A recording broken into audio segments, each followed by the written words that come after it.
On a clear night, when you look up at the sky, there is a point of light that glows with a distinct reddish hue. For thousands of years, humans have gazed upon this celestial beacon and wondered what secrets it holds. The Romans named it Mars after their god of war, inspired by its blood-red appearance that seemed to portend conflict and bloodshed. Ancient Babylonians called it Nergal, after their deity of fire and destruction. The Egyptians knew it as Ha-Dichur, the Red One. Ancient Chinese astronomers named it the Fire Star. Across cultures and continents, separated by oceans and millennia, humanity looked at this crimson wanderer and felt something primal stir within them. Yet none of these ancient observers could have imagined the true story of this world, a tale spanning 4.5 billion years that includes lost oceans stretching across hemispheres, vanished atmospheres stripped away by solar winds, towering volcanoes that dwarf anything on Earth, canyon systems that could swallow entire mountain ranges, and the tantalizing possibility that life once existed there. Mars is not just a distant point of light. It is a world, our planetary neighbor, the fourth planet from our Sun. Among all the planets in our solar system, Mars stands out as the one most like Earth, and yet profoundly different in ways that tell us volumes about how planets evolve and what makes a world habitable. The numbers that define Mars paint a picture of a smaller, colder sibling to Earth. Mars orbits the Sun at an average distance of 142 million miles, about 50 million miles farther from our star than Earth. This extra distance means Mars receives only about 43% of the sunlight that bathes our world. A Martian year lasts 687 Earth days as the planet completes its longer journey around the Sun. But a day on Mars, called a sol, feels remarkably similar to an Earth day, lasting 24 hours, 39 minutes, and 35 seconds. This near match means Martian rovers operate on schedules that human mission controllers can almost synchronize with, though teams gradually drift out of phase with Earth time during long missions. In terms of size, Mars is considerably smaller than our home world. With a diameter of 4,221 miles, Mars measures only 53% of Earth's diameter. Its volume equals just 15% of Earth's volume, and its mass is merely 10.7% of our planet's mass. These differences have profound consequences. Stand on the surface of Mars, and you would weigh only 38% of what you weigh on Earth, because the planet's surface gravity measures just 3.711 meters per second squared, compared to Earth's 9.8.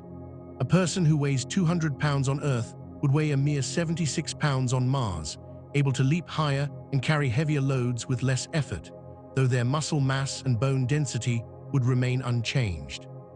Mars possesses polar ice caps that grow and shrink with the seasons, vast canyons that make the Grand Canyon look like a crack in the sidewalk, and evidence of ancient rivers that once carved channels across landscapes now frozen in time. The planet experiences seasons similar to Earth because its axial tilt measures 25.2 degrees, remarkably close to Earth's 23.5-degree tilt. During Martian winter, carbon dioxide freezes out of the thin atmosphere and accumulates at the poles as dry ice, then sublimes back into gas during summer, creating seasonal changes in atmospheric pressure across the entire planet. But Mars also experiences weather phenomena that dwarf anything Earth produces. Dust storms on Mars can grow to engulf the entire planet. In 2018, scientists watched as a regional dust storm that began in May expanded over the following weeks until it covered the entire Martian surface. The storm grew larger than North America and Russia combined, turning day into night and blocking out the sun. NASA's Opportunity rover, which had been exploring Mars for 14.5 years, found itself near the center of this global dust event. The dust-induced darkness meant the solar-powered rover could not recharge its batteries.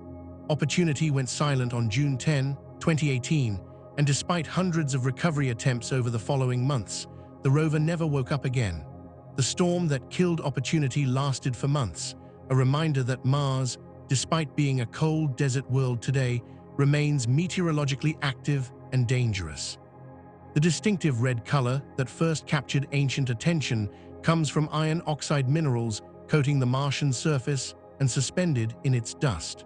For decades, scientists assumed this rust was hematite, formed through dry oxidation processes over billions of years. But recent research in 2025 revealed something more intriguing. Laboratory analysis, combined with spacecraft observations, showed that Mars' red color is better matched by ferrihydrite, a water-rich iron oxide mineral that forms rapidly in the presence of cool water. This discovery suggests the rust-coating Mars formed during a cold, wet period in the planet's early history when liquid water could still exist on the surface, before Mars transitioned to its current hyper-arid environment. The very color that defines Mars in our night sky thus serves as evidence of a wetter, potentially more habitable past. Scientists have devoted entire careers to studying Mars, sending dozens of spacecraft to orbit it, land on it, and rove across its rusty surface. What they have discovered has fundamentally changed our understanding of how planets evolve, why some worlds harbor life while others become barren, and where humanity might venture next in our exploration of the cosmos. This is not just Mars' story. It is a story about transformation, about a world that began with conditions similar to early Earth, but diverged onto a dramatically different path. It is a story about water that once flowed freely in rivers spanning thousands of kilometers, but now hides beneath the surface as ice. It is about an atmosphere thick enough to sustain lakes and rivers that thin to a wisp under the relentless assault of the solar wind. It is about a magnetic field that protected the planet for hundreds of millions of years before mysteriously shutting down, leaving Mars defenseless against the harsh radiation of space. Most intriguingly, it is possibly a story about life itself, about whether Mars once harbored living organisms during its warm, wet infancy, and whether any traces of that life might still exist in protected niches beneath the frozen surface. The full story of Mars spans 4.5 billion years, from the planet's violent birth in a disk of dust and gas to the rovers currently exploring its surface in search of ancient biosignatures.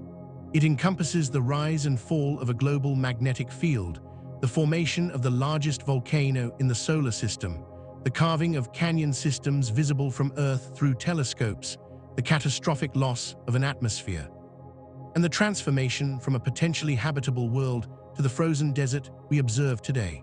It includes humanity's changing perception of Mars, from a supposed home of advanced civilizations building vast canal systems to the crater-pocked reality revealed by our first spacecraft flybys, and finally to our current understanding of Mars as a world that may have been habitable billions of years ago and might yet harbor subsurface life today. Understanding Mars helps us understand Earth, showing us what happens when a planet loses its magnetic field, revealing how planetary climates can undergo irreversible transitions, and demonstrating that the conditions necessary for life are more fragile and temporary than we once believed. If you are ready to journey through 4.5 billion years of planetary evolution, to witness the birth of a world and its slow transformation into the cold desert it is today, to explore ancient lakebeds and volcanic provinces, to follow the trail of water from flowing rivers to subsurface ice, and to understand why Mars matters not just as a scientific curiosity, but as the most likely destination for humanity's first steps on another planet. Then hit that like button and subscribe. We are about to embark on the most comprehensive exploration of Mars ever told, covering every major period of its history, every significant discovery, and every mission that revealed new truths about the red planet. Prepare yourselves. We begin at the very beginning, 4.5 billion years ago, when Mars did not yet exist, and the entire solar system was nothing more than a cloud of gas and dust. The birth of Mars, formation, and early history. 4.5 billion years ago, in a quiet region of the Milky Way galaxy, a massive cloud of gas and dust began to collapse under its own gravity. This was the solar nebula, the raw material from which our entire solar system would form. The cloud consisted primarily of hydrogen and helium left over from the Big Bang, enriched with heavier elements forged in previous generations of stars that had lived, died, and exploded as supernovae, seeding the galaxy with carbon, oxygen, silicon, iron, and dozens of other elements. Something triggered the collapse of this cloud, perhaps the shockwave from a nearby supernova or the gravitational influence of passing stars, compressing the gas and dust until gravitational forces overcame the pressure trying to keep it expanded. As the cloud collapsed, it began to spin faster, conserving angular momentum the way a figure skater spins faster when pulling in their arms. The material did not simply fall straight toward the center, but instead flattened into a rotating disk with a dense concentration of mass at its heart. This central concentration would become the sun, growing hotter and denser as gravitational energy converted to heat, until nuclear fusion ignited and a star was born. But not all the material fell into the sun. The disk of gas and dust surrounding the young star continued to orbit, and within this disk, planets would form. The process began with dust grains, particles of rock and ice no larger than the width of a human hair. These grains collided with each other as they orbited through the disk, sometimes bouncing apart but occasionally sticking together through electrostatic forces and weak gravity. Gradually, over thousands of years, the dust grains accumulated into pebbles, then into boulders, then into objects kilometers across called planetesimals. This early stage of planetary formation resembled a cosmic demolition derby, with countless planetesimals smashing into each other, some shattering into fragments while others merged to grow larger. In the inner solar system, closer to the sun where temperatures were higher, only materials with high melting points could remain solid. Rock-forming minerals and metals like iron and nickel condensed from the nebula, while volatile compounds like water, methane, and ammonia evaporated or were blown outward by the intense radiation and solar wind from the young sun. This is why the inner planets, including Mars, are rocky worlds, while the outer planets are gas and ice giants. Earth and Mars formed from the same population of inner solar system materials, planetesimals rich in silicate rocks and metals, but relatively poor in volatiles.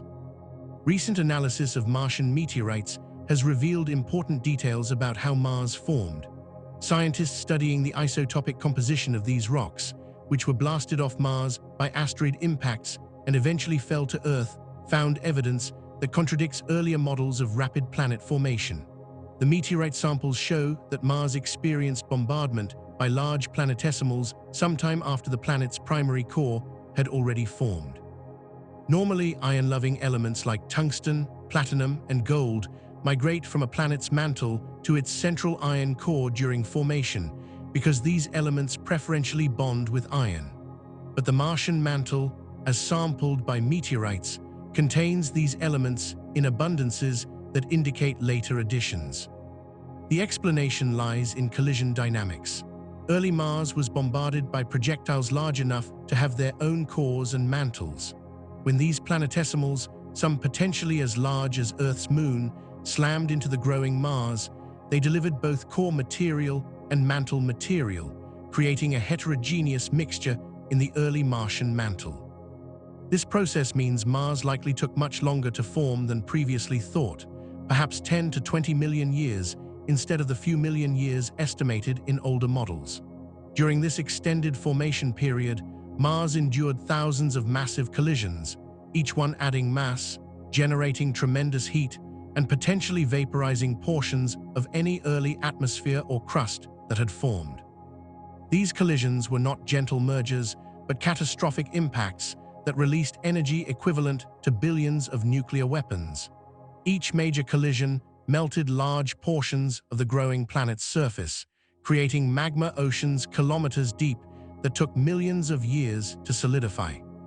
The heat from these impacts, combined with the heat from radioactive decay of elements like aluminum-26, thorium, and uranium, kept early Mars molten or partially molten for tens of millions of years.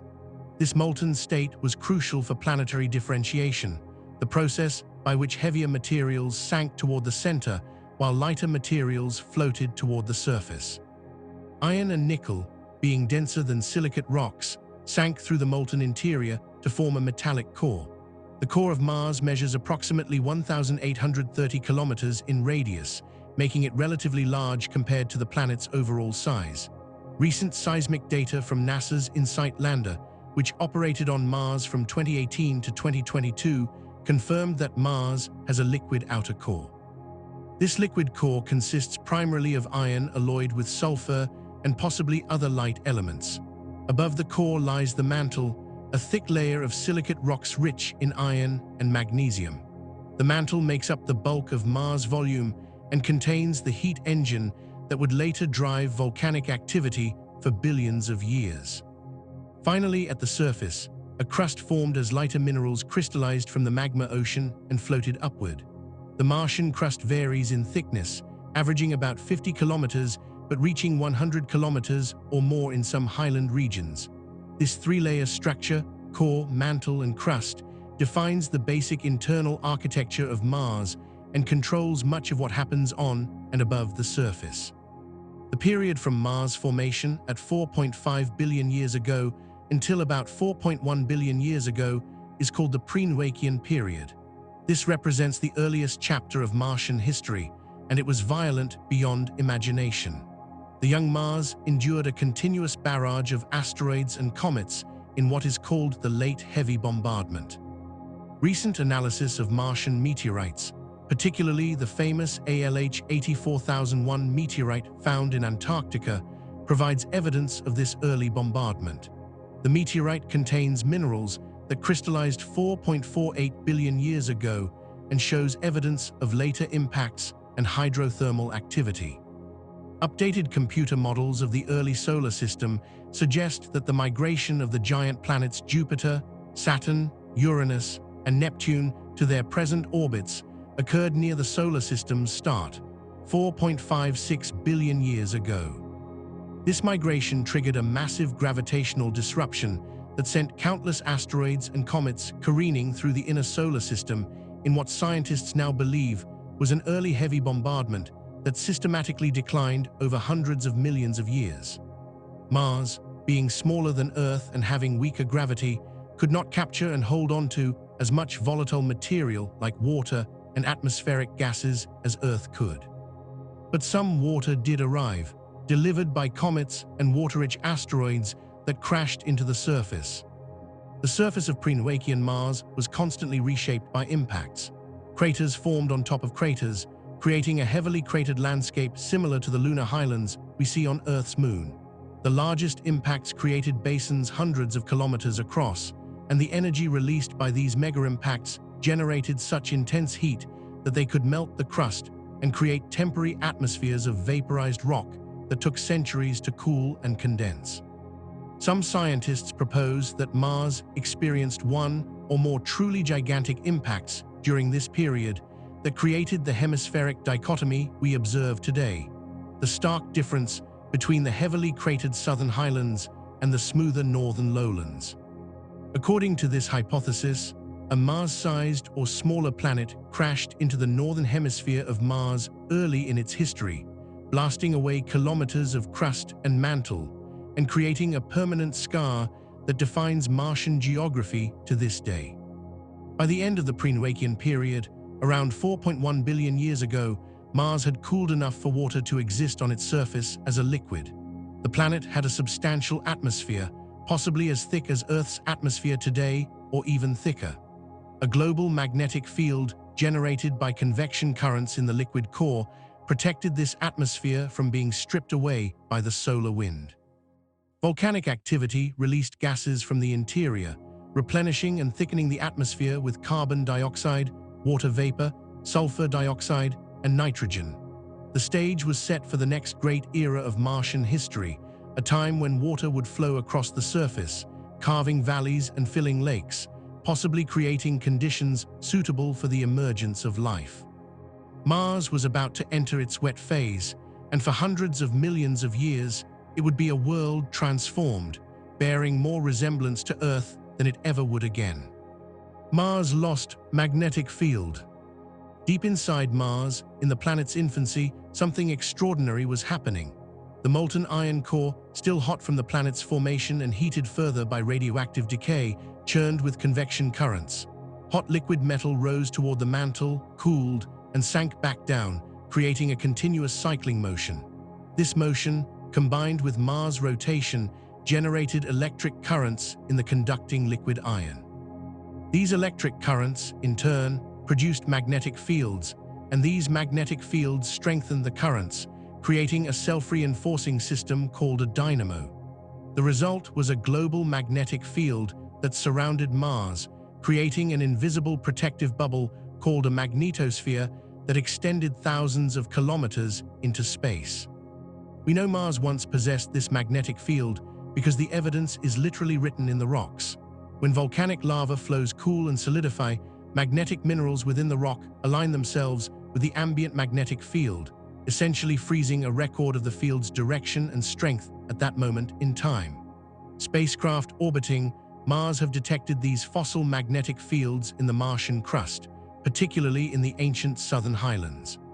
Some regions exhibit magnetic field strengths up to 30 times stronger than the magnetization of typical Earth rocks, indicating that early Mars had a magnetic field comparable in strength to Earth's current field, or possibly even stronger.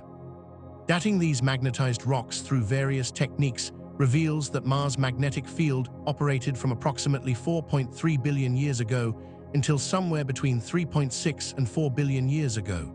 For 400 to 700 million years, Mars enjoyed magnetic protection. Then, relatively quickly in geological terms, perhaps over just tens of millions of years, the dynamo shut down. The magnetic field weakened and disappeared, leaving Mars exposed to the full fury of the solar wind. This was a catastrophic turning point in Martian history, one that would eventually doom the planet's thick atmosphere and transform its climate irreversibly. The question that has puzzled planetary scientists for decades is simple to ask but difficult to answer. Why did Mars' dynamo fail? Earth's dynamo has operated continuously for over 3.5 billion years and shows no signs of stopping. Venus, despite being similar in size to Earth, appears to have never developed a long-lasting dynamo or lost it very early. Mars falls somewhere in between, operating a dynamo for hundreds of millions of years before it ceased. Understanding what killed Mars' magnetic field requires understanding what keeps a dynamo alive. A planetary dynamo requires three essential ingredients. First, you need a substantial amount of electrically conducting fluid, typically liquid iron or an iron alloy. Second, this fluid must be in motion, with convection currents driven by heat loss from the core. Third, the planet must be rotating to provide the Coriolis forces that organize the chaotic convection into a coherent flow pattern capable of generating a large-scale magnetic field. Mars certainly rotates, and it has a liquid iron core, so the critical factor must be the convection. For convection to occur in the core must be losing heat to the overlying mantle faster than heat is being generated by radioactive decay and residual heat from formation. As the core cools, several things can happen. In Earth's core, cooling causes iron to crystallize at the boundary between the liquid outer core and the solid inner core.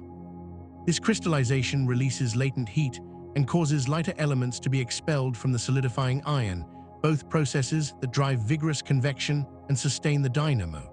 But Mars is smaller than Earth, with only about 15% of Earth's volume and 11% of its mass. Smaller planets have more surface area relative to their volume, which means they lose heat more efficiently. A smaller planet cools faster. Recent research published in 2024 provides new insights into why Mars' dynamo stopped. Scientists using advanced models that account for the thermal conductivity of the Martian core found that even a partially liquid core could develop thermal stratification. In thermal stratification, the outermost layer of the core becomes compositionally distinct and stable, forming a stagnant lid that inhibits convection in the deeper core. Without vigorous convection throughout the core, the dynamo weakens and eventually fails. The timeline works like this. During Mars' first few hundred million years, heat flowed readily from the core to the mantle, driving strong convection currents and generating a powerful magnetic field. But Mars was cooling, and as it cooled, the mantle became more viscous and less efficient at transporting heat away from the core. Eventually, around 4 billion years ago, the core cooling slowed enough that thermal stratification developed. A stable layer formed at the top of the core, and this layer acted as a blanket, insulating the deeper core and preventing heat loss. Convection weakened dramatically, and the dynamo sputtered and died. There is an alternative hypothesis, though one that is more dramatic. Some scientists propose that massive asteroid impacts could have disrupted or even destroyed the dynamo. The logic goes like this: a truly enormous impact, one that created a basin 1,000 kilometers across or more, would send shockwaves through the entire planet. These shockwaves could potentially disrupt convection patterns in the core or create thermal anomalies in the mantle that interfered with heat extraction from the core. Mars has several ancient impact basins that formed around the time the magnetic field disappeared, including the Hellas Basin, which is 2,300 kilometers across and 7 kilometers deep, making it one of the largest impact structures in the solar system. Could the impact that created Hellas or another giant basin have dealt a death blow to the Martian dynamo? The debate between these hypotheses, gradual thermal evolution versus catastrophic impact disruption, continues. Some scientists favor a whimper, a slow fade as the core cooled and stratified. Others argue for a bang, a sudden shutdown triggered by impact.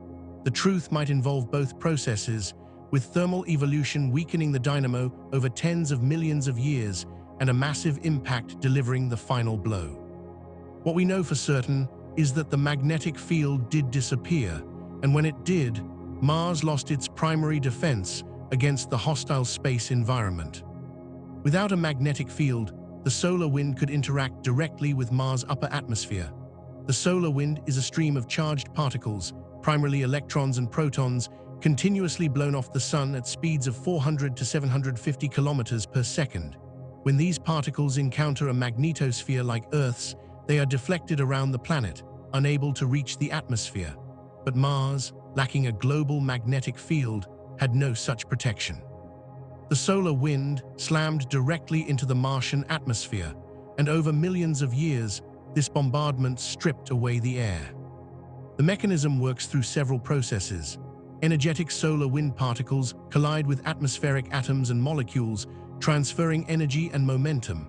Some atmospheric particles are heated enough to exceed escape velocity and fly off into space. Others are ionized, stripped of electrons, and turned into charged particles that can then be picked up by the solar wind's magnetic field and carried away. The solar wind essentially peels away the upper atmosphere layer by layer, a process called atmospheric sputtering. NASA's MAVEN spacecraft, which has been orbiting Mars since 2014, has directly measured this atmospheric loss in action.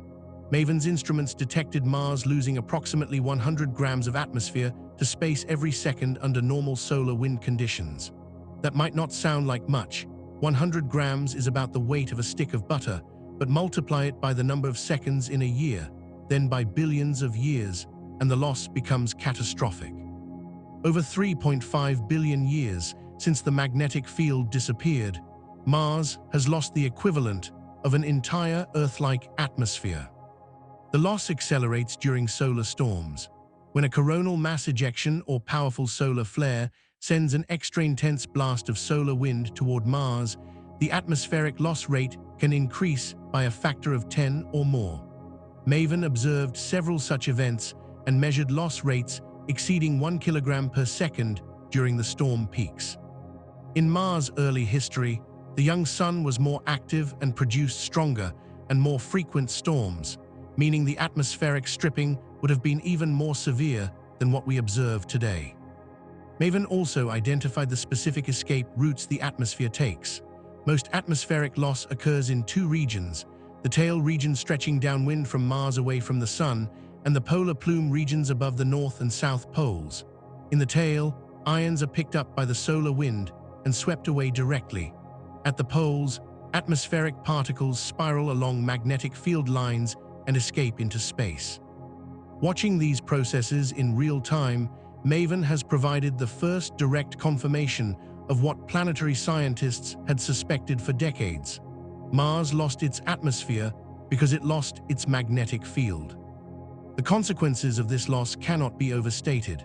With a thick atmosphere, Mars could maintain liquid water on its surface because atmospheric pressure would prevent water from immediately boiling away. The atmosphere would also trap heat through the greenhouse effect, keeping temperatures above freezing despite Mars' greater distance from the sun. But as the atmosphere thinned, atmospheric pressure dropped.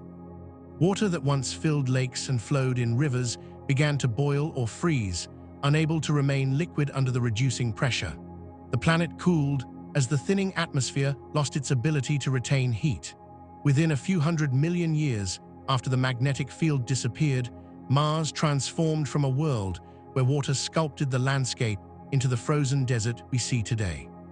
The loss of the magnetic field stands as one of the most consequential events in Mars' 4.5 billion-year history, arguably more important than any single impact or volcanic eruption.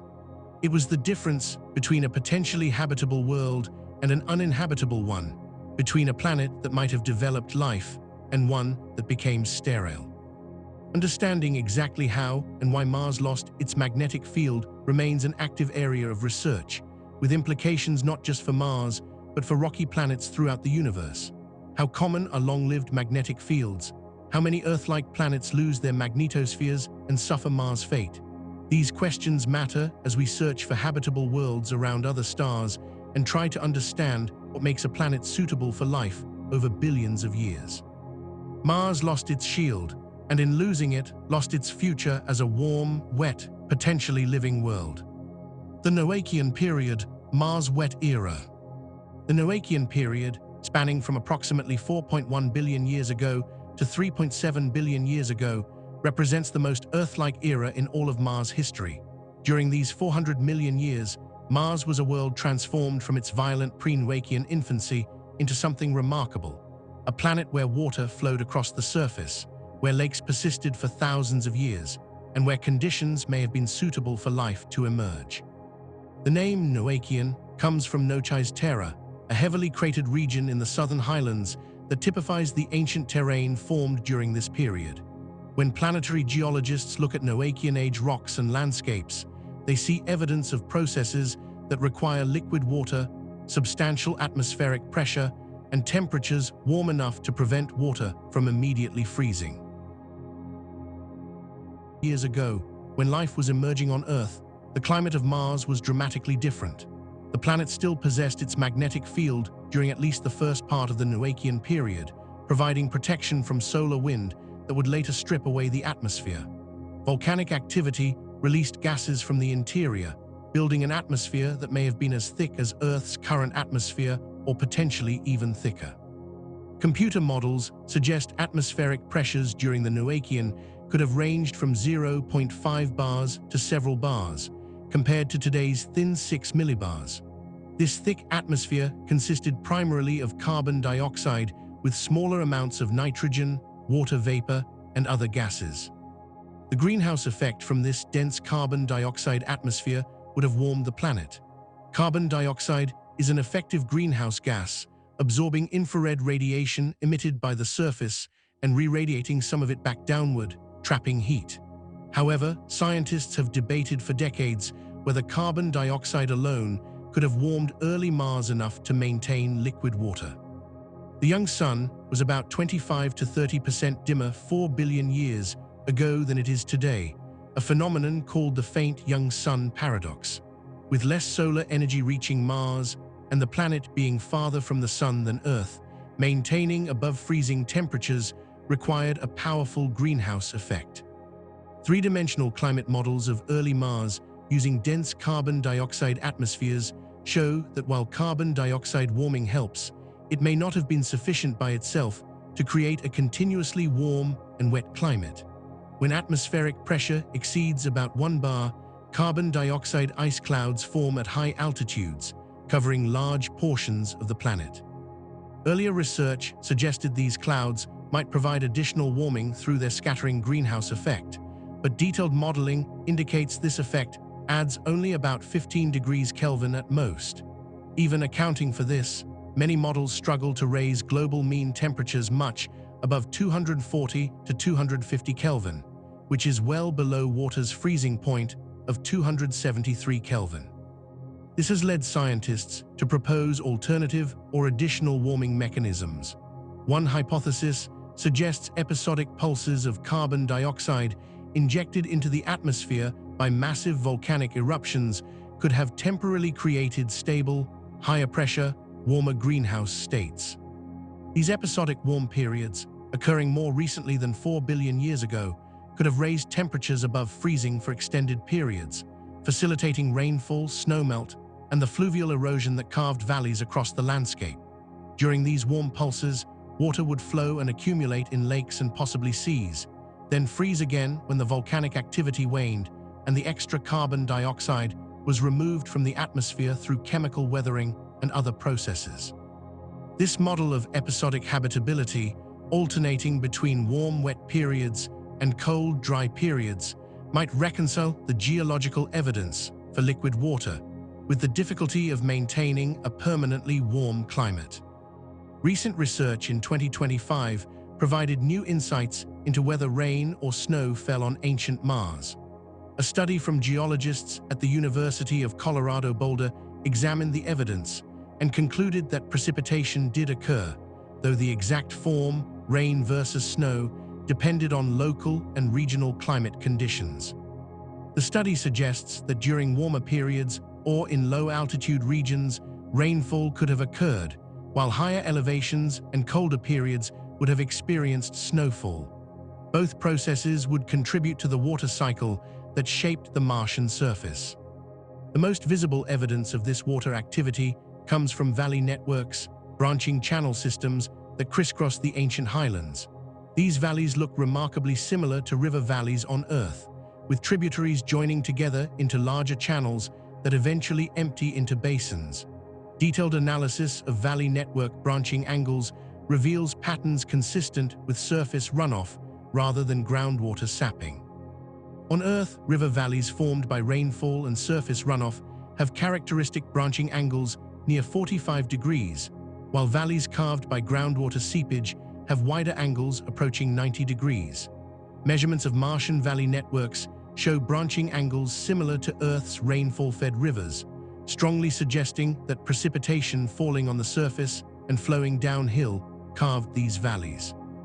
For decades, scientists estimated that Mars contained several thousand kilometers of valley networks based on images from earlier missions. But a groundbreaking discovery announced in 2025 dramatically revised this understanding. Researchers analyzing high-resolution imagery discovered more than 16,000 kilometers of previously unidentified ancient riverbeds in a region called Noches Terra. This finding more than quintupled the known extent of valley networks in that region alone, revealing that Mars was much wetter than previously thought. The newly discovered river systems in Noches Terra date to the Noachian-Hesperian transition period, around 3.7 billion years ago, a time of major geological and climatic change. Noches Terra had not been studied as extensively as other regions, partly because visible valley networks appeared sparse there.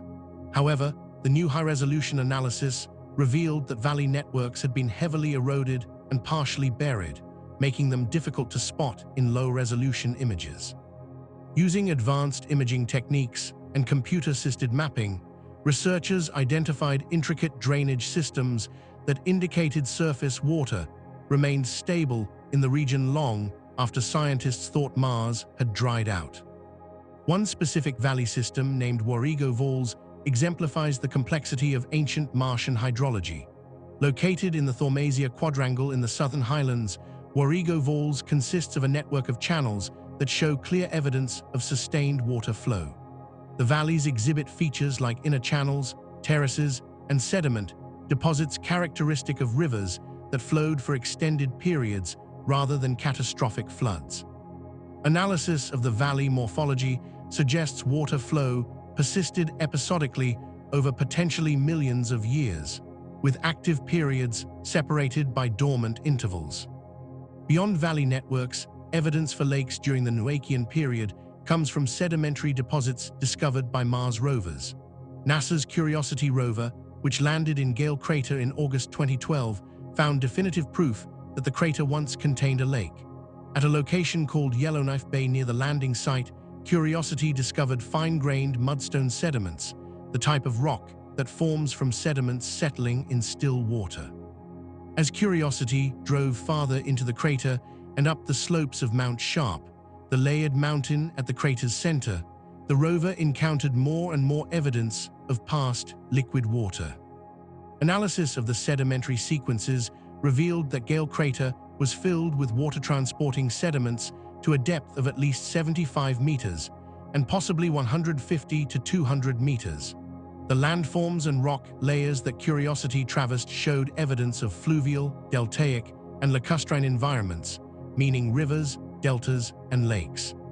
Degradation of the crater's walls and rim probably supplied the sediments, which were carried by rivers and deposited as deltas built out into the lake, gradually filling the basin over time. The observations suggest individual lakes were stable for timescales ranging from 100 to 10,000 years, long enough for substantial sediment accumulation. The complete stratigraphic sequence that Curiosity has traversed would have required between 10,000 years and 10 million years to form, and potentially longer when considering overlying layers. These findings indicate that Noachian Mars supported not just brief episodes of water flow, but stable bodies of standing water that persisted for thousands of years at minimum. For lakes to remain stable for such durations, the climate had to support liquid water thermally, meaning temperatures stayed above freezing, and in terms of mass balance, with water inputs from rivers and precipitation roughly matching evaporation and seepage losses.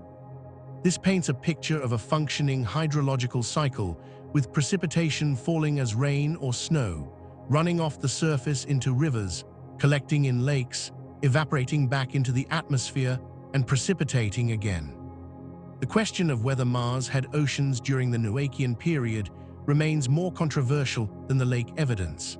A hypothesis that has persisted for decades proposes that the northern lowlands of Mars once contained a vast ocean covering much of the northern hemisphere.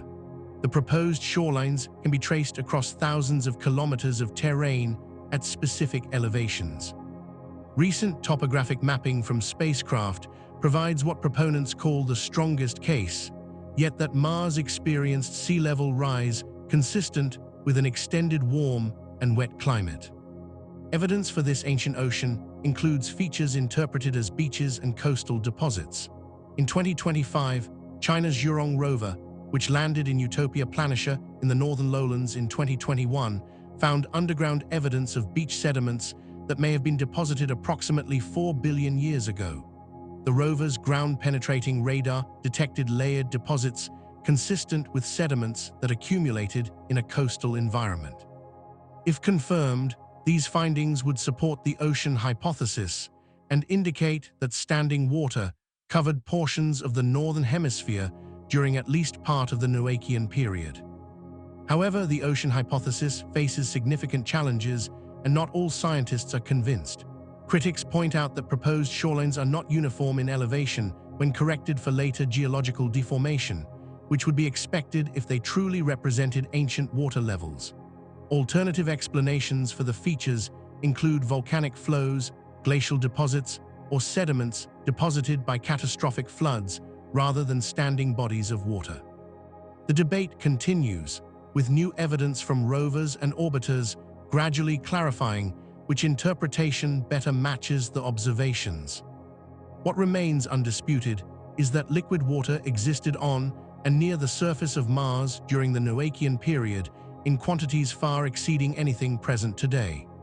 Whether this water formed oceans, extensive lake systems, or episodic flooding events, it fundamentally shaped the Martian landscape and created environments that could potentially support life. NASA-funded studies have concluded that Mars could have supported life for much longer than previously estimated, extending the habitable period well into the late Noachian and possibly into the early Hesperian. The discovery of prolonged water stability in multiple regions indicates that if life arose on Mars, it would have had hundreds of millions of years to develop and diversify. The Noachian period ended around 3.7 billion years ago as Mars entered a transitional phase.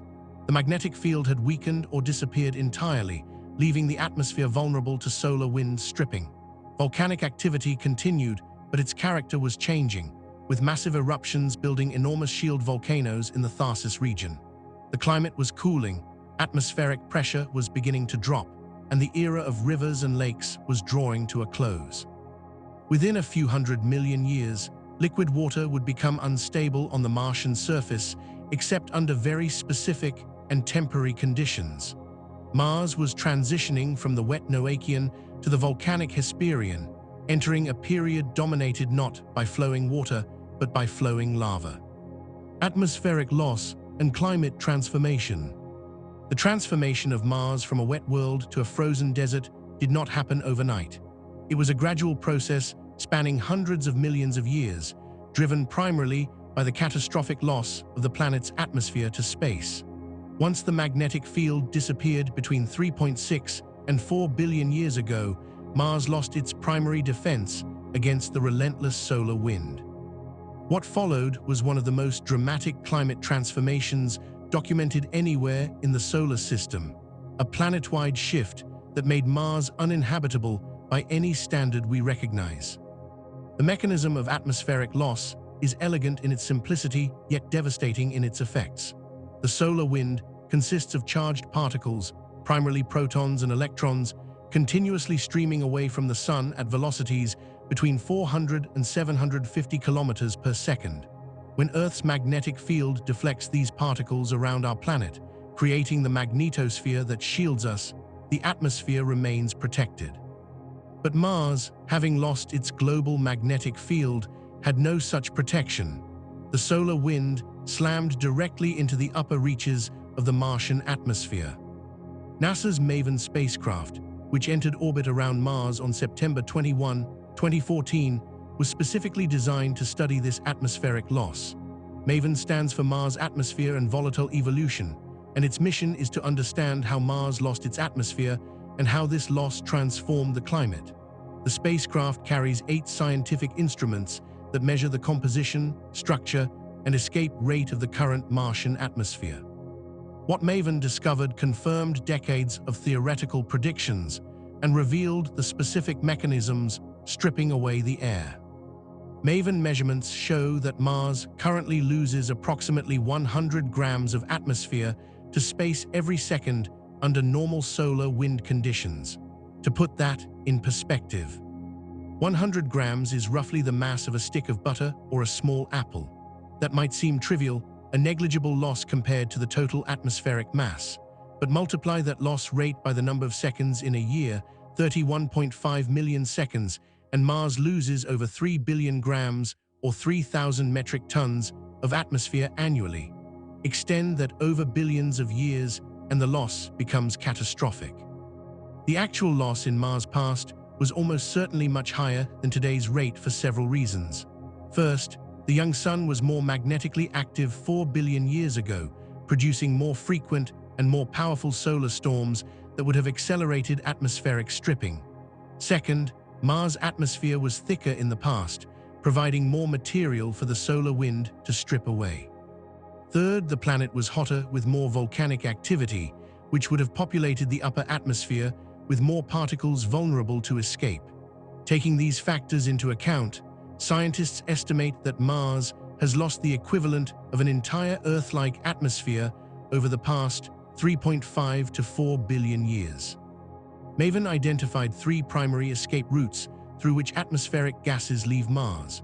The largest contribution, approximately 75% of the total loss, occurs in the tail region downwind from Mars on the side opposite the Sun. Here, ions from the upper atmosphere are picked up by the solar wind's magnetic field and swept directly into space, carried away in a long tail streaming behind Mars like a comet's tail. The second major escape route, contributing about 25% of the loss, occurs in the polar plume regions above Mars' north and south magnetic poles. Although Mars has no global magnetic field, it retains localized crustal magnetic fields, particularly in the southern highlands. Atmospheric particles spiral along these magnetic field lines and escape into space from the polar regions. A third minor contribution comes from an extended cloud of neutral atoms surrounding Mars that can be ionized and removed, but this accounts for only a small fraction of the total loss. The physics behind the tail loss is particularly interesting. Solar wind particles collide with neutral atoms in Mars' upper atmosphere, transferring energy and sometimes stripping electrons from the atoms through a process called ionization. Once an atmospheric atom loses an electron and becomes an ion, it becomes electrically charged and can interact with magnetic fields. The solar wind carries its own magnetic field, and this field exerts forces on the newly created ions. These forces accelerate the ions, picking them up and carrying them away from Mars. MAVEN measurements show that ions in the tail region travel at velocities ranging from 150 to 350 kilometers per second, fast enough to escape Mars' gravity entirely. The velocity tends to increase with altitude, consistent with an acceleration process driven by electric fields in the solar wind. The polar plume escape mechanism works differently. Ions created in the polar regions follow magnetic field lines that extend from the Martian surface out into space. These field lines act as channels, guiding charged particles upward and outward. As ions spiral along these field lines, they gain energy from various wave-particle interactions and eventually reach velocities sufficient to escape. The plume regions show strong, structured ion flows with velocities between 1 and 10 kiloelectronvolts for oxygen ions, consistent with energetic ion beams detected by previous missions. MAVEN also discovered that atmospheric loss dramatically accelerates during solar storms. When the sun releases a coronal mass ejection or produces a powerful solar flare, it sends an extra-intense burst of solar wind toward Mars. During these events, MAVEN measured atmospheric loss rates exceeding 1 kilogram per second, more than 10 times the normal rate. Solar storms typically last for hours to days, meaning a single major storm can strip away tons of atmosphere in a brief period. In the early solar system, when the sun was younger and more active, such storms occurred more frequently, potentially stripping atmosphere at accelerated rates for extended periods. The consequences of losing the atmosphere unfolded over millions of years, but were inevitable. As atmospheric pressure decreased, the conditions necessary for liquid water on the surface vanished. Water's phase diagram shows that liquid water can only exist within a specific range of temperatures and pressures. Below a pressure of 6.1 millibars, water cannot exist as a liquid at any temperature. It either sublimates directly from ice to vapor or freezes from liquid. Today's Martian atmosphere averages only 6 millibars at the surface, right at this critical threshold, meaning liquid water is barely stable under the most favorable conditions and only transiently. As pressure dropped during the Hesperian period following the Noachian, lakes began to evaporate faster than they were replenished. Rivers that once flowed year-round became seasonal, then episodic, then ceased entirely. Water that remained on the surface began to freeze, forming ice deposits and permafrost.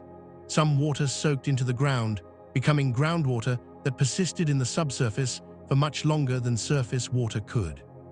Evidence suggests that groundwater systems remained active well into the Hesperian period, fed by geothermal heating from Mars' still warm interior.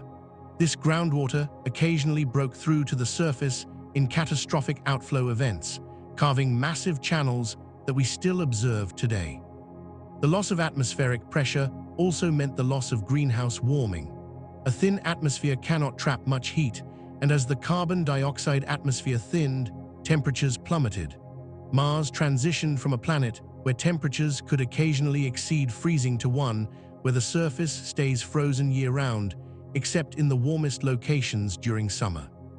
The mean surface temperature on Mars today is negative 60 degrees Celsius or negative 80 degrees Fahrenheit, far below water's freezing point. Only at the equator during summer afternoons can temperatures briefly rise above freezing, and even then only by a few degrees. This climate transformation represents one of the most dramatic changes any planet in our solar system has undergone.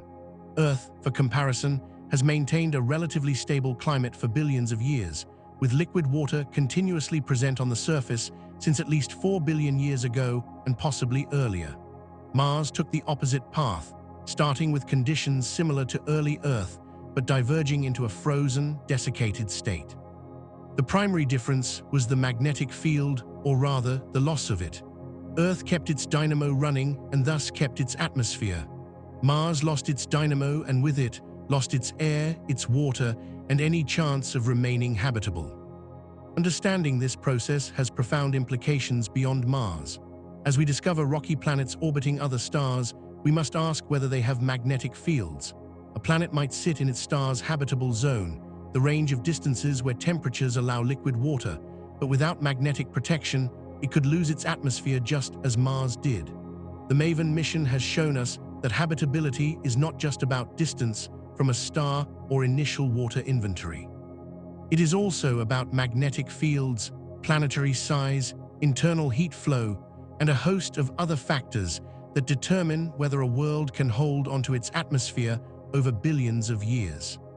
By approximately 3 billion years ago, Mars had completed its transformation from the wet Noachian world to something much closer to the cold desert we see today. The atmosphere had thinned to a fraction of its former density. Surface water was gone, locked away as ice in the polar caps and buried as permafrost in the soil. The planet's surface, once carved by rivers and dotted with lakes, now lay frozen and dry, battered by dust storms and exposed to harsh ultraviolet radiation with no atmospheric protection. But even as water disappeared, geological activity continued. Mars was entering the Hesperian period, an age dominated by volcanism on a scale that would create the largest mountains in the entire solar system. The Hesperian period, volcanic Mars. The Hesperian period, extending from approximately 3.7 billion years ago to about 3 billion years ago, marks a dramatic shift in Martian geology. Named after Hesperia Planum, a volcanic plain that formed during this era, the Hesperian witnessed massive volcanic eruptions that resurfaced large portions of the planet with lava flows. While water activity was declining as the atmosphere thinned and the climate cooled, volcanic activity was reaching its peak intensity. This was the age when the iconic Tharsis volcanoes began to grow, when lava plains covering millions of square kilometers were emplaced, and when Mars demonstrated that despite its smaller size compared to Earth, it could produce volcanic features that dwarf anything on our home world. Volcanic activity on Mars was not new to the Hesperian. Evidence shows that volcanism occurred globally during the earlier Noachian period, with volcanic vents distributed across the planet. But during the Hesperian, volcanic activity became increasingly concentrated in specific regions, particularly Tharsis, Elysium, and the areas surrounding the Hellas Impact Basin. Among these, Tharsis would become the dominant volcanic province, a massive bulge on Mars' surface that hosts the largest volcanoes in the solar system. The Tharsis region is a geological anomaly. It consists of a broad elevated plateau rising several kilometers above the surrounding terrain, spanning roughly 4,000 kilometers across, an area comparable to the size of North America. This uplift is not simply a pile of volcanic material, though lava certainly contributes to the region's height. The Tharsis bulge appears to be supported by a mantle plume, a column of hot rock rising from deep within Mars' interior. As this hot material approached the crust, it provided heat and magma that fed surface volcanism for billions of years. The weight of the Tharsis bulge also had profound effects on Mars' entire geological structure, creating stresses in the crust that may have contributed to the formation of Valles Marineris, the Grand Canyon system that stretches for thousands of kilometers east of Tharsis. Atop the Tharsis bulge sit four massive shield volcanoes: Olympus Mons, Ischrius Mons, Pavonis Mons, and Arsia Mons. Olympus Mons is the giant among giants, the largest volcano not just on Mars, but in the entire solar system. The sheer scale of Olympus Mons challenges comprehension. The volcano measures approximately 624 kilometers in diameter at its base, wide enough that it would cover the entire state of Arizona or could stretch from Paris to Munich. From base to summit, Olympus Mons rises about 25 kilometers or 82,000 feet, nearly 3 times the height of Mount Everest. If you stood at the base of Olympus Mons and looked toward the summit, you could not see the top because the volcano would curve beyond the horizon. The summit caldera, the depression at the volcano's peak formed by magma chamber collapse, measures 85 kilometers across and contains multiple overlapping collapse features up to 3 kilometers deep. The volcano's slopes are relatively gentle, averaging only about 5 degrees, typical for shield volcanoes. Shield volcanoes form from eruptions of low-viscosity basaltic lava that flows easily across the surface, building up broad, gently sloping structures rather than steep cones. On Earth, the Hawaiian Islands are classic examples of shield volcanoes, and Olympus Mons shares many characteristics with Hawaii's Mauna Loa, just on a vastly larger scale. However, Olympus Mons is surrounded by a cliff-like escarpment that rises up to 8 kilometers above the surrounding plains, giving the volcano a distinct edge that is unusual compared to Earth's shield volcanoes. Why did Mars produce volcanoes so much larger than anything on Earth?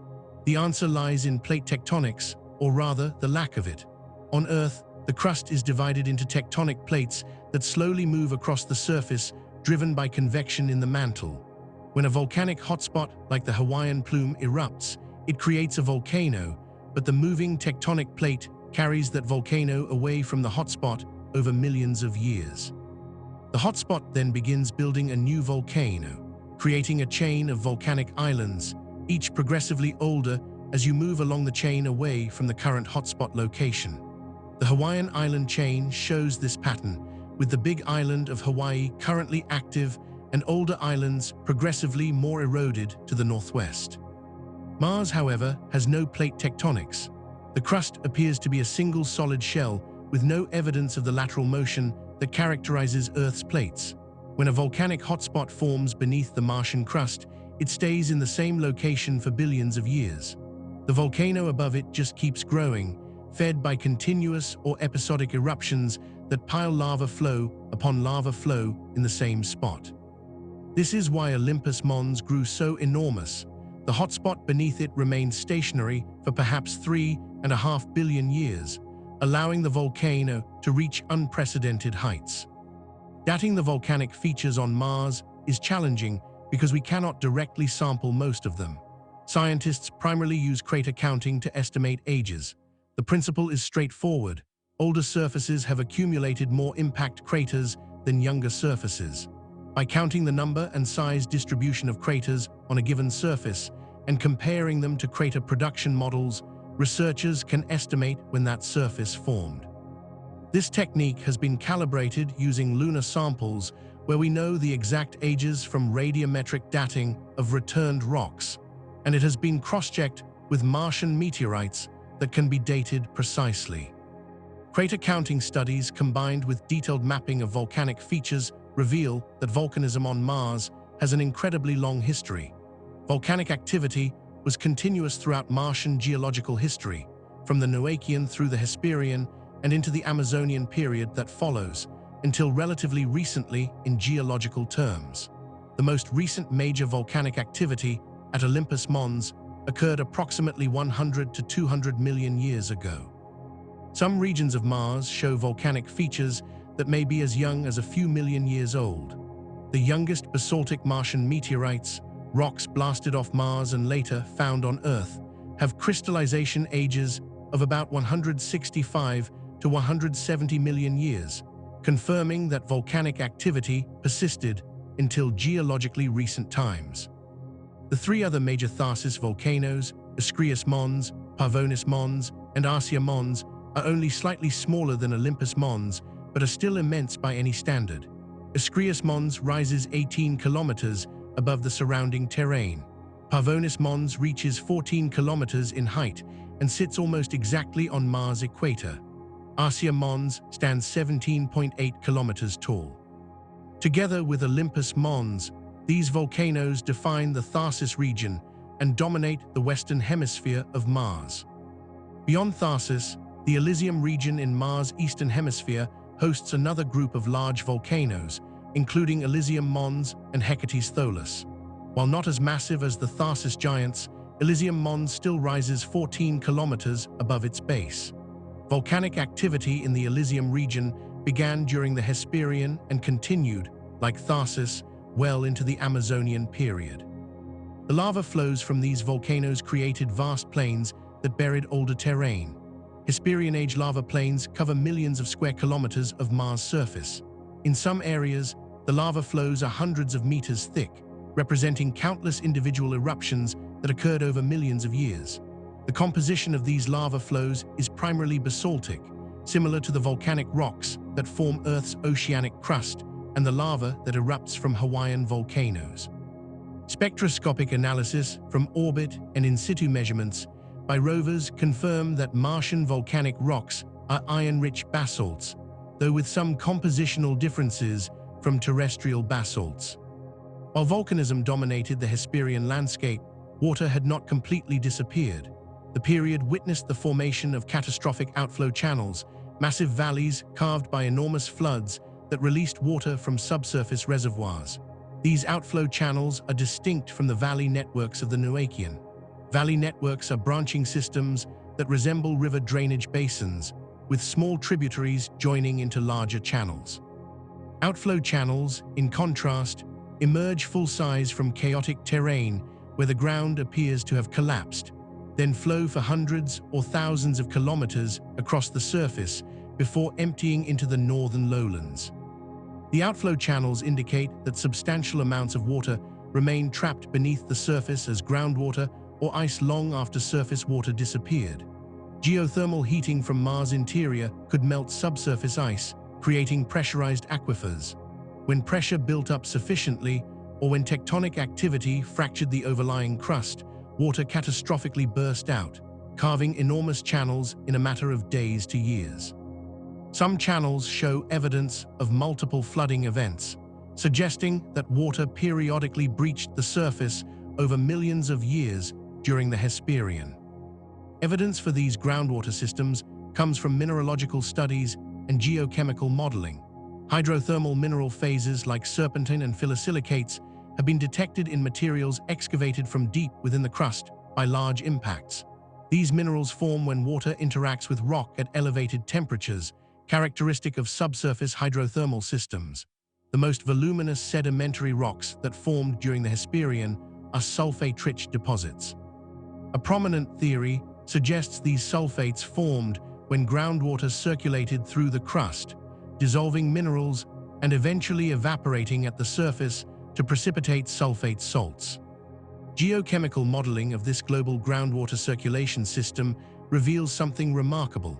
The water circulating underground would initially be in equilibrium with Mars' carbon dioxide atmosphere, meaning it would contain dissolved carbon dioxide. As this water infiltrated deep into the crust and reacted with rocks, the dissolved carbon dioxide would be converted to carbonate minerals and sequestered underground. Calculations suggest that the carbon dioxide removed from the atmosphere and locked into subsurface carbonates during the formation of the Hesperian sulfate deposits could range from 30 to 5,000 bars of atmospheric pressure equivalent. This massive sequestration of carbon dioxide into the crust helps explain why Mars' atmosphere thinned so dramatically. It was not just lost to space through solar wind stripping, but also chemically removed and locked into rocks below the surface. By the end of the Hesperian period around 3 billion years ago, Mars had transitioned again. The planet's most intense period of volcanic activity was waning, though volcanism would continue at reduced levels for billions of years to come. The catastrophic outflow events became less frequent as subsurface water reservoirs were depleted. The atmosphere had thinned to close to its current density, and temperatures had dropped to near-present levels. Mars was entering the Amazonian period, the current geological era that has lasted for the past 3 billion years. During this immense span of time, Mars would evolve into the frozen desert world we observe today, with only occasional volcanic eruptions, seasonal ice cap changes, and massive dust storms to break the monotony. Valles Marineris and surface features. If you were to place the Grand Canyon on Mars, it would barely qualify as a side canyon branching off the main system. Valles Marineris, the Grand Canyon system of Mars, stretches approximately 4,000 kilometers across the planet's surface, roughly 1/4 of Mars' circumference. To put that in perspective, if Valles Marineris were on Earth, it would span the entire width of the United States from the Pacific to the Atlantic Ocean. The canyon system reaches widths of 200 kilometers in places and plunges to depths of 7 kilometers below the surrounding plains. By comparison, Earth's Grand Canyon measures a mere 446 kilometers long, up to 29 kilometers wide, and 1.8 kilometers deep. Valles Marineris is 10 times longer, 7 times wider, and 7 times deeper.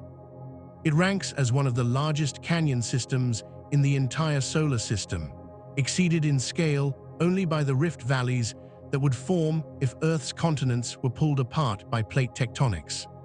The name Valles Marineris translates to Mariner Valleys and honors the Mariner 9 spacecraft that discovered the canyon system in 1971 when it became the first spacecraft to orbit Mars.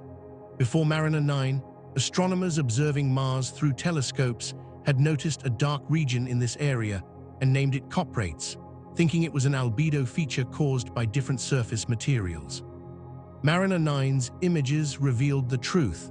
This was not a surface marking, but an immense topographic depression, a scar cutting deep into the Martian crust. Valles Marineris is not a single continuous canyon, but rather a complex system of interconnected troughs, each with its own characteristics and names. The system can be divided into 3 main regions. In the west, near the summit of the Tharsis volcanic province, lie a series of roughly parallel troughs called Noctes Labyrinthus, a jumbled maze of canyons where the system begins. Moving east, the central section contains the deepest and widest canyons, including Eos Chasma, Malers Chasma, Coprates Chasma, and others. These central canyons exhibit layered walls with distinct stratigraphic sequences visible in high-resolution images, telling a story of Mars' geological evolution through exposed rock layers. In the east, the canyon system transitions into chaotic terrain and outflow channels that descend toward the northern lowlands. These eastern channels show clear evidence of catastrophic flooding, where water or other fluids carved valleys as the canyons drained. The origin of Valles Marineris has been debated since its discovery, and the current scientific consensus is that multiple processes contributed to its formation. The canyon system is fundamentally a tectonic rift valley created by extensional forces that pulled the Martian crust apart. This rifting is intimately connected to the Tharsis volcanic province located immediately west of the canyon system. As the Tharsis bulge rose during the Noachian and Hesperian periods, driven by a mantle plume beneath the crust, it created enormous stresses in the surrounding crust. The weight of billions of cubic kilometers of volcanic rock pushed down on the crust, while the uplifting force from below tried to push it upward. These competing forces stretched and fractured the crust radially outward from Tharsis. Valles Marineris formed along one of these fracture zones, where the crust pulled apart and dropped down between parallel faults. This initial rifting created a series of deep grabens, elongated depressions bounded by faults on either side. Over time, additional processes widened and deepened these original tectonic troughs. Mass wasting, the downslope movement of rock and soil under gravity, caused the canyon walls to collapse and slump, creating the terraced walls and wide floors we observe today. Some of the landslides within Valles Marineris are among the largest mass movements documented anywhere in the solar system, with individual landslide deposits extending 50 to 100 kilometers from their source cliffs. Water and ice almost certainly played roles in modifying the canyons. Evidence for groundwater seepage appears in some canyon walls, where layers appear to have been undermined and collapsed. Catastrophic flooding events carved channels at the eastern end of the canyon system, where Valles Marineris transitions into the outflow channels that lead toward Cries Planitia in the northern lowlands. Wind erosion has also contributed, stripping away loose material and carving features within the canyon over billions of years. The floor of some canyons contains layered deposits that may be sediments deposited in ancient lakes that formed when water ponded within the canyons. High-resolution imagery from the Mars Reconnaissance Orbiter and other recent missions has revealed incredible detail within Valles Marineris. The canyon walls expose layer upon layer of rock, each layer representing a different episode in Mars' geological history. Scientists can trace individual layers for kilometers along the canyon walls, identifying volcanic flows, sedimentary deposits, and other rock types based on their appearance and physical properties. Some layers contain minerals that form only in the presence of water, confirming that water interacted with these rocks after they formed. The stratification visible in the canyon walls represents one of the best exposures of Mars' geological record anywhere on the planet, essentially a window into the past 4 billion years. Beyond Valles Marineris, Mars exhibits other surface features that reveal the planet's complex history. The most fundamental division of the Martian surface is the hemispheric dichotomy, the stark difference between the northern lowlands and southern highlands. This dichotomy represents one of the most ancient observable features on Mars, dating back to the pre-Noachian period. The northern lowlands sit approximately 5 kilometers lower in elevation than the southern highlands. This elevation difference is accompanied by equally dramatic differences in crustal thickness, with the southern highlands having crust averaging 58 kilometers thick, while the northern lowlands average only 32 kilometers. The boundary between these two provinces, called the dichotomy boundary, is not a simple line, but rather a transition zone spanning hundreds of kilometers. This boundary is one of the longest and oldest geological features on Mars. 3 major hypotheses attempt to explain the dichotomy's origin.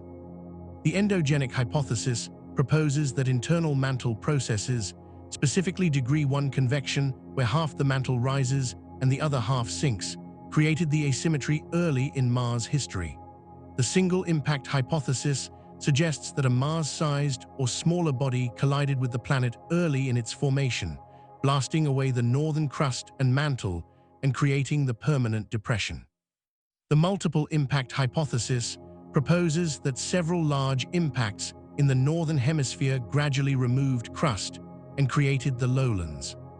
Recent modeling suggests a hybrid origin combining elements of the impact and endogenic hypotheses. A giant impact could have occurred antipodal to where a mantle plume was already rising, and the impact's energy focused through the planet could have intensified convection on the opposite side, creating a feedback loop that amplified the initial asymmetry. Regardless of the exact formation mechanism, the dichotomy has profoundly influenced Mars' subsequent evolution by creating 2 distinct geological provinces with different volcanic, tectonic, and hydrological histories. The southern highlands are heavily cratered, preserving a record of the intense bombardment during Mars' first billion years. 3 enormous impact basins dominate this ancient terrain: Hellas, Argea, and Acides. Hellas Basin is the largest and most impressive. Centered at approximately 40 degrees south latitude and 290 degrees east longitude, Hellas measures about 2,300 kilometers across, making it one of the largest well-preserved impact structures in the solar system. Including the broad elevated ring surrounding the depression, the structure spans approximately 7,000 kilometers. The basin floor plunges 8 kilometers below the surrounding terrain, making it the lowest point on Mars. The floor appears relatively smooth in orbital images because it has been partially filled with sediments over billions of years. The impact that created Hellas must have been almost incomprehensibly violent. An asteroid probably tens to hundreds of kilometers in diameter struck Mars at tens of kilometers per second, releasing energy equivalent to billions of nuclear weapons. The impact excavated billions of cubic kilometers of crust and mantle, creating a temporary crater even larger than the final basin.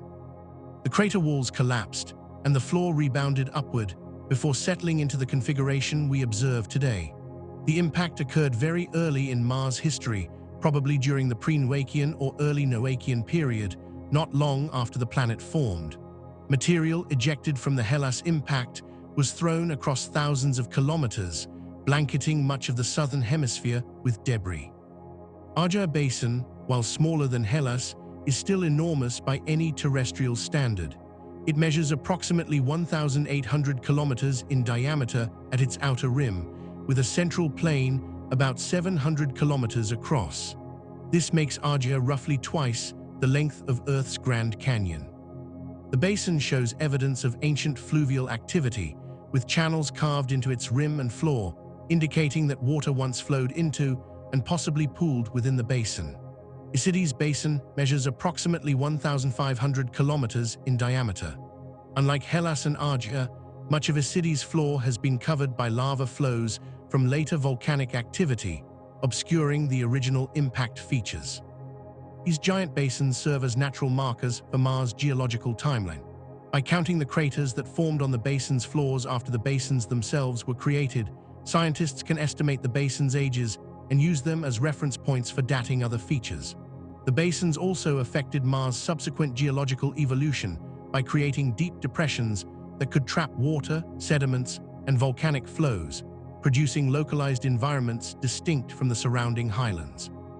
Mars' surface mineralogy reveals a planet that has experienced multiple climate regimes.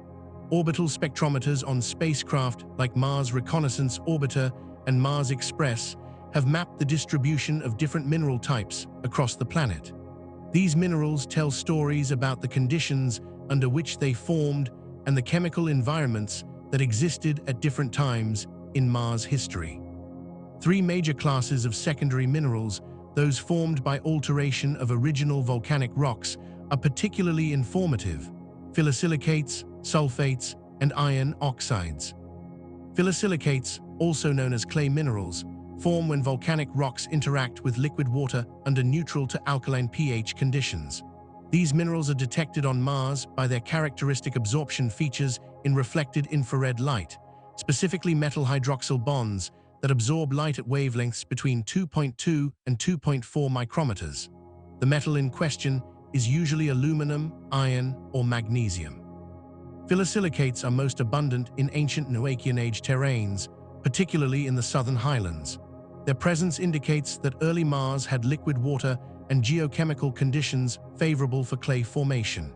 Significantly, neutral pH waters are generally considered favorable for life, making phyllosilicate-rich regions prime targets in the search for evidence of past Martian life. Sulfate minerals are more common in younger Hesperian Age deposits.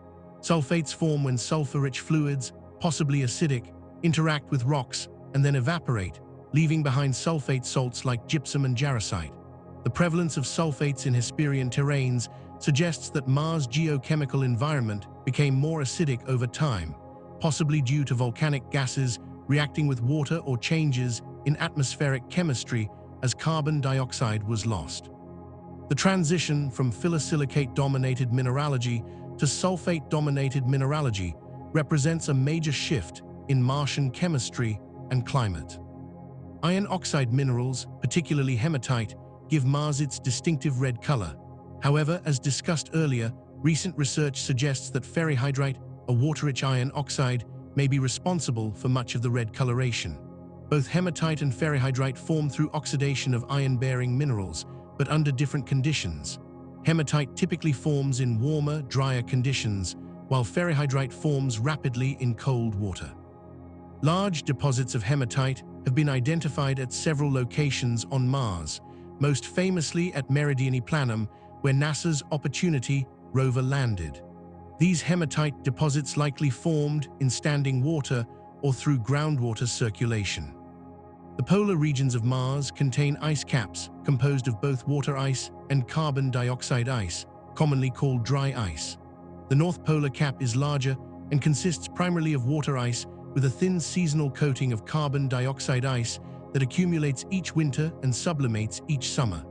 The South Polar Cap is smaller and retains a permanent layer of carbon dioxide ice covering a foundation of water ice. Spacecraft measurements using ground-penetrating radar have confirmed that water ice extends several kilometers deep beneath the visible surface at both poles. The polar layered deposits show alternating light and dark bands visible even in moderate resolution images, representing cyclic deposition of ice and dust over millions of years, possibly driven by periodic changes in Mars' orbital parameters and axial tilt. Beneath the ice caps and extending to mid-latitudes, Mars harbors vast quantities of subsurface ice in permafrost. NASA's Phoenix lander, which touched down in the northern Arctic plains in 2008, directly sampled this subsurface ice by digging trenches with its robotic arm. Phoenix discovered ice just a few centimeters below the surface, confirming predictions from orbital thermal measurements. The ice Phoenix sampled came in two distinct forms, clean ice and soil ice mixtures, suggesting different emplacement mechanisms. Some ice appears to have been deposited as snowfall that became buried, while other ice formed through vapor diffusion into the soil. The distribution of subsurface ice follows predictable patterns based on thermal models of ice stability. At latitudes higher than approximately 50 degrees north and south, ice is stable at depths of just centimeters. At lower latitudes, ice must be buried deeper to remain stable against sublimation into the thin atmosphere. High-resolution thermal imaging from orbit reveals that ice depth varies considerably even within small areas due to differences in soil properties, slopes, and local albedo. This heterogeneity means that a lander or rover in the polar regions might encounter ice at radically different depths, depending on exactly where it digs.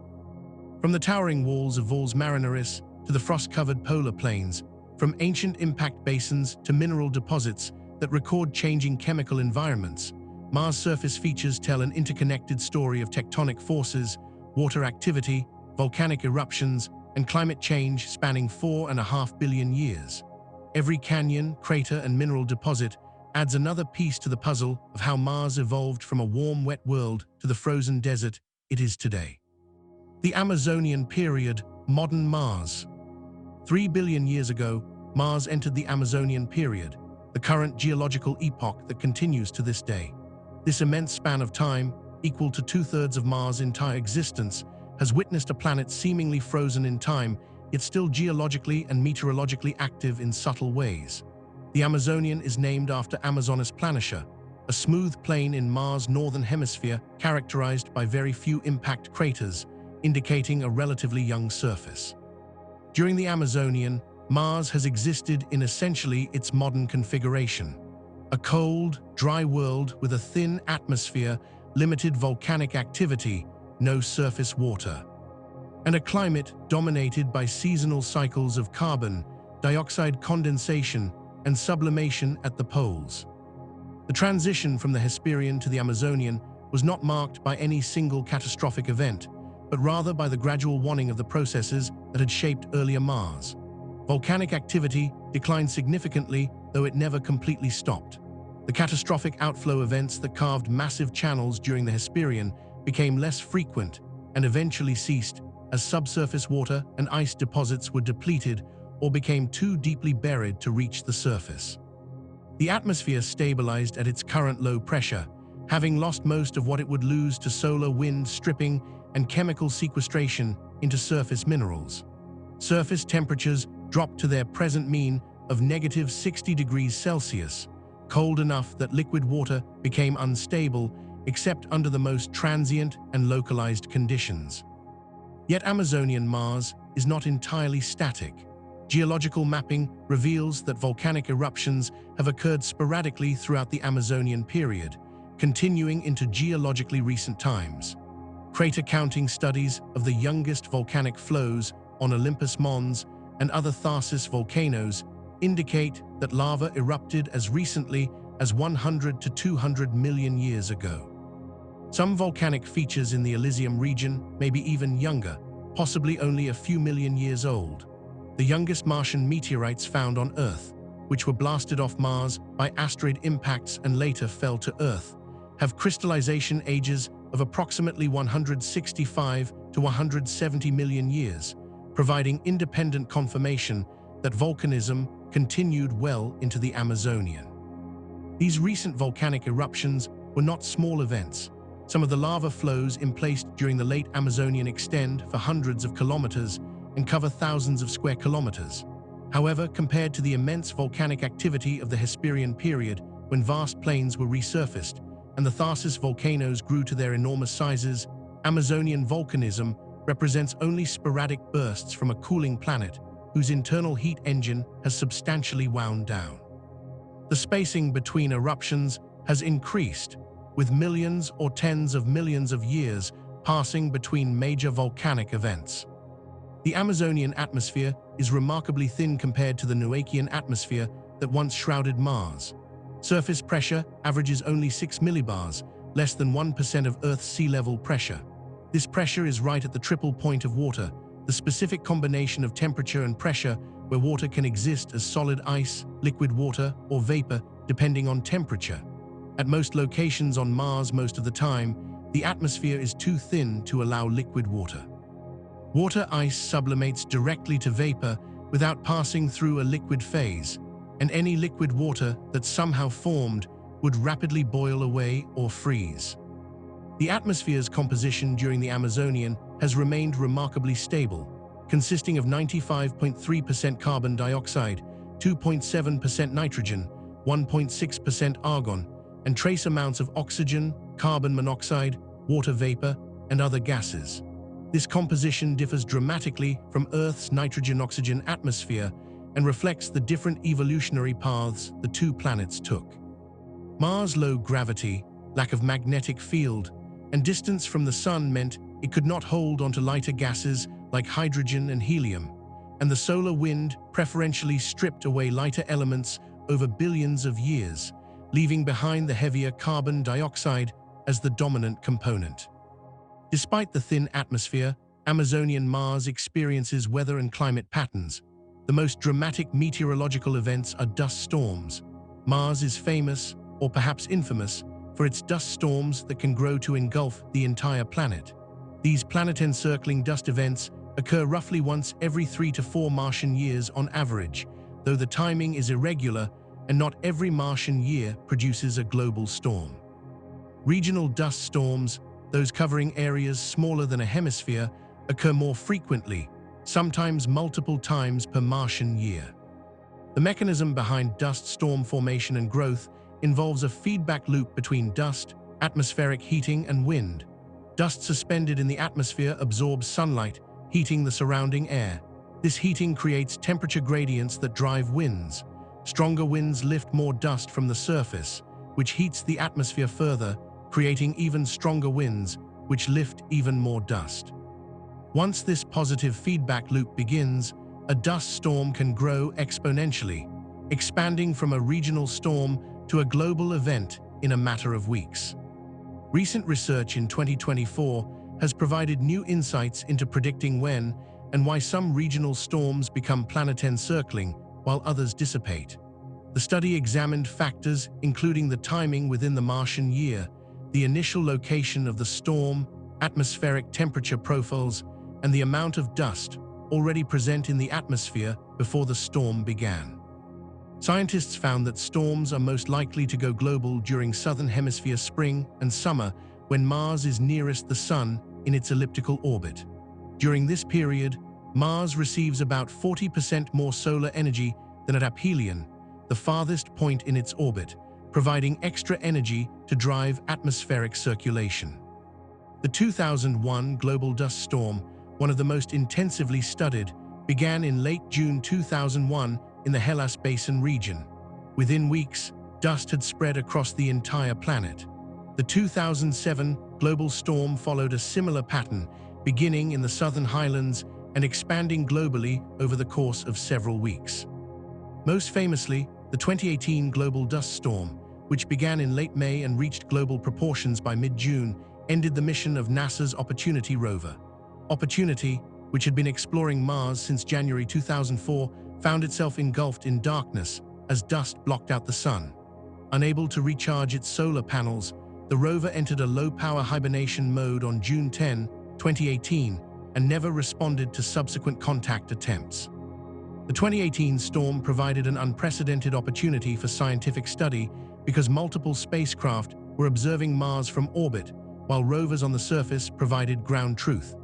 Data from these missions revealed that the storm lofted dust to altitudes exceeding 60 kilometers, far higher than typical dust storms.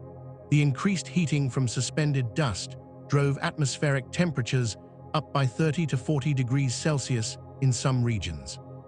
Wind speeds increased dramatically, with some models suggesting gusts exceeding 100 kilometers per hour in certain locations, though direct measurements are difficult because the thin atmosphere means that even fast winds exert relatively low forces compared to similar wind speeds on Earth.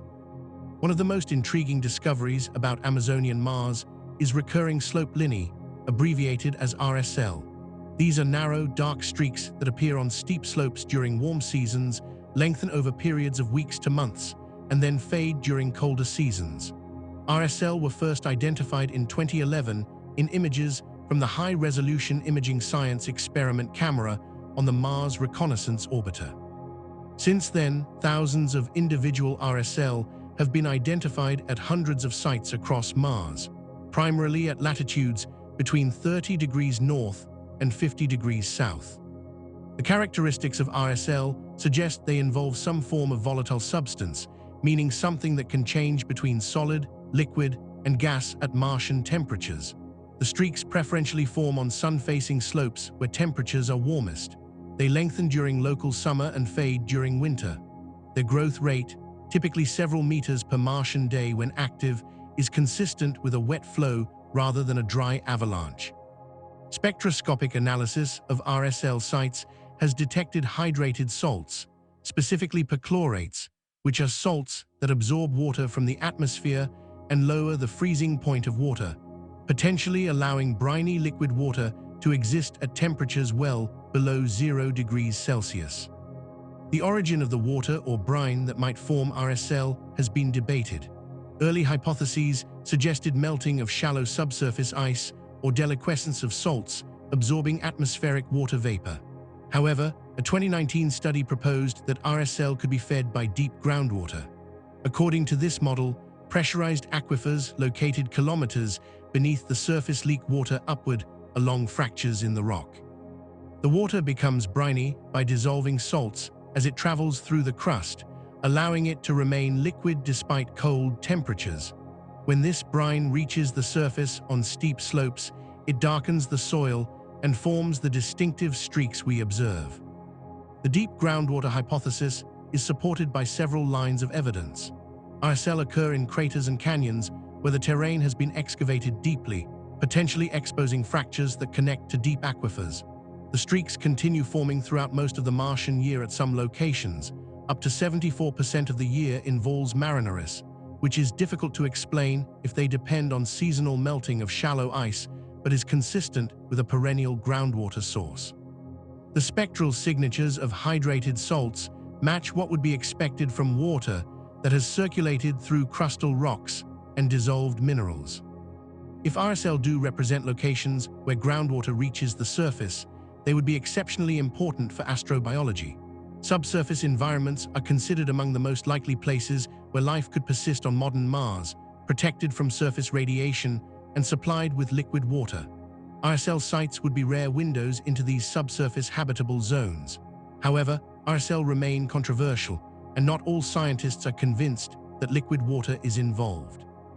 Alternative explanations include dry granular flows, where sand or dust avalanches down slopes without any liquid, darkening the surface through grain-size sorting or exposure of darker subsurface material. The polar ice caps undergo dramatic seasonal changes during the Amazonian. Each winter, approximately 30% of Mars' atmosphere freezes out as carbon dioxide ice at the winter pole. This CO2 ice accumulates as a frost layer up to 1 meter thick, covering the permanent water ice cap. As spring arrives and temperatures rise, the seasonal CO2 ice sublimates back into gas, returning to the atmosphere. This process creates the largest seasonal atmospheric pressure change of any planet in the solar system, with surface pressure varying by approximately 25% between summer and winter at any given location. The sublimation of polar ice in spring is not a slow, gradual process.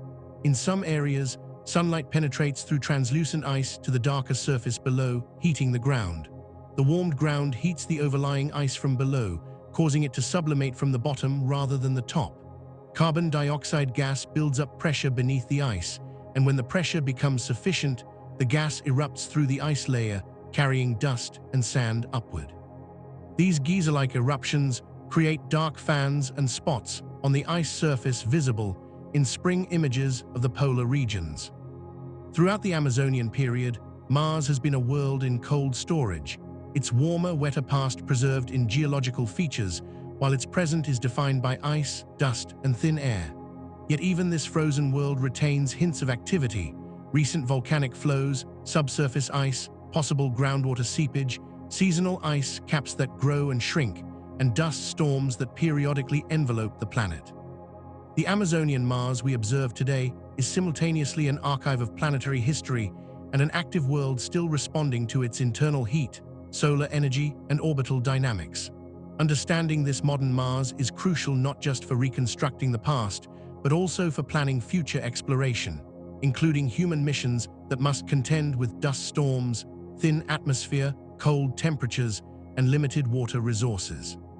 Searching for life past and present. The question of whether life ever existed on Mars has driven much of the scientific exploration of the planet over the past several decades. Mars had liquid water on its surface for hundreds of millions of years during the Noachian period. It had a substantial atmosphere, protection from a magnetic field for at least part of its early history, and volcanic activity that could have provided chemical energy and nutrients. These conditions mirror what scientists believe were necessary for life to emerge on Earth.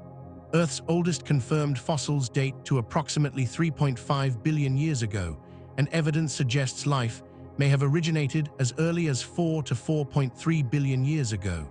During this same time period, Mars was at its most habitable.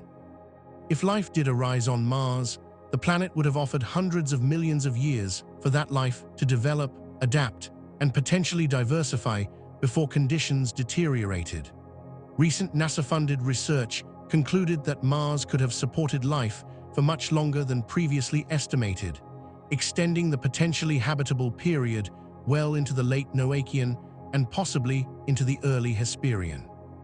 This means Martian life, if it existed, had a substantial window of opportunity not just to emerge, but to evolve into more complex forms. The search for evidence of this ancient life has become a primary driver of Mars exploration missions. The search for Martian life captured public attention in 1996 when a team of scientists announced they had found possible evidence of ancient microbial life in a Martian meteorite. The meteorite, officially designated ALH 84001, was discovered in the Allen Hills region of Antarctica in 1984. Analysis revealed it was a piece of Mars, blasted off the planet's surface by an asteroid impact approximately 15 million years ago and eventually falling to Earth about 13,000 years ago. What made ALH 84001 extraordinary was its age. The rock crystallized from magma 4.48 billion years ago, making it one of the oldest Martian samples ever studied. When researchers led by David McKay at NASA's Johnson Space Center examined ALH 84001 in detail, they discovered several features they interpreted as possible biosignatures, evidence of ancient biological activity.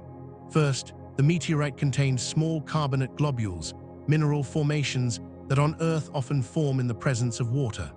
Second, within and around these carbonates were tiny crystals of magnetite and iron sulfide minerals. On Earth, certain bacteria produce magnetite crystals with specific shapes and sizes to use as internal compasses, allowing them to orient themselves using Earth's magnetic field. Some of the magnetite crystals in ALH 84001 resembled these biogenic magnetites in size and morphology. Third, the meteorite contained polycyclic aromatic hydrocarbons, organic molecules that can be produced by biological or non-biological processes. Finally, and most controversially, electron microscope images showed tiny worm-like structures that the researchers interpreted as possible fossilized microorganisms, though these structures measured only tens of nanometers in length, smaller than any known bacteria. The team carefully stated that none of these features alone constituted proof of life, but that taken together, they suggested the possibility of ancient Martian microbial activity. The announcement generated enormous public interest and scientific debate. Almost immediately, other researchers began proposing alternative explanations for the features. The carbonate globules could have formed through non-biological high-temperature processes rather than in water. The magnetite crystals, while interesting, could have formed through thermal decomposition or shock from impacts rather than biological processes. The organic molecules might be contamination from Antarctic ice or from Earth's environment after the meteorite landed. The tiny structures visible in electron microscope images might be artifacts of the imaging process or mineral crystals rather than fossils. A 2022 study offered a new explanation for the organic compounds in ALH 84001. Researchers proposed that organic molecules could have been produced through non-biological chemical reactions between water and minerals in Mars' crust billions of years ago. When rocks in the Martian crust were serpentinized, meaning they reacted with water at elevated temperatures, the process generated organic compounds as byproducts. These compounds were then trapped in the carbonates that later formed in the rock. This abiotic explanation, meaning life is not required, could account for the organic molecules without invoking biology. Nearly 3 decades after the ALH 84001 announcement, the scientific consensus is that the meteorite does not provide definitive proof of Martian life. Every feature that was interpreted as a possible biosignature can be explained through non-biological processes. However, the meteorite has not been definitively proven sterile either. The debate over ALH 84001 highlighted how difficult it is to prove that ancient life existed based solely on mineral and chemical signatures. Unambiguous biosignatures require multiple independent lines of evidence that collectively cannot be explained by any known abiotic processes. The difficulty of definitively identifying ancient microbial life has shaped the strategy for exploring Mars. Rather than looking for fossils directly, which would likely be microscopic and extremely difficult to identify with certainty, missions focus on characterizing ancient environments to determine whether they could have supported life. This approach asks, were the necessary conditions for life present? NASA's Curiosity rover, exploring Gale Crater since 2012, has documented that ancient Mars had liquid water, the right chemical elements for life, and energy sources that could have powered metabolism. Curiosity's discoveries at Yellowknife Bay early in the mission provided the first definitive evidence that ancient Mars had habitable environments. The mudstone rocks Curiosity drilled and analyzed contained clay minerals that form in neutral pH water, sulfur, nitrogen, phosphorus, oxygen, and carbon, the key elements required by all known life. Chemical analysis revealed that the mudstone formed in a freshwater lake environment, not a harsh acidic or hypersaline environment, making it geochemically similar to environments on Earth where microbes thrive. This was a watershed moment. Scientists could definitively state that ancient Mars had environments suitable for life as we know it. As Curiosity climbed higher into the layered sediments of Mount Sharp, the rover continued finding evidence of ancient water activity and discovering organic molecules. Organic molecules are carbon-based compounds that can be produced by biological or non-biological processes. Finding them on Mars is significant because they are necessary for life, even though their presence does not prove life existed. Curiosity has detected complex organic molecules in multiple rock samples at concentrations of parts per million. The specific organic compounds include thiophenes, benzene, toluene, and small carbon chains. The origin of these organic molecules remains uncertain. They could be remnants of ancient Martian life, or they could have been delivered by meteorites and comets that bombarded early Mars, or they could have formed through non-biological chemistry in Mars' crust, similar to the ALH 84001 organic compounds. Distinguishing between these possibilities requires additional evidence, including the distribution of isotopes in the organic molecules and their exact molecular structures. Future missions with more sophisticated instruments may be able to determine whether the organic molecules show any signs of biological processing. Another intriguing discovery relevant to the possibility of life is the detection of methane in Mars' atmosphere. Methane is significant because on Earth, the vast majority of atmospheric methane is produced by biological activity, primarily through microorganisms called methanogens that generate methane as a metabolic waste product. Methane can also be produced through non-biological processes like volcanic activity or chemical reactions between water and certain minerals. Curiosity rover has detected methane at very low concentrations averaging about 0.4 parts per billion, with occasional spikes reaching 7 parts per billion or higher. The methane detections are puzzling because methane in Mars' atmosphere should be destroyed by ultraviolet radiation within a few hundred years. The fact that methane is present means it must be replenished by some active source.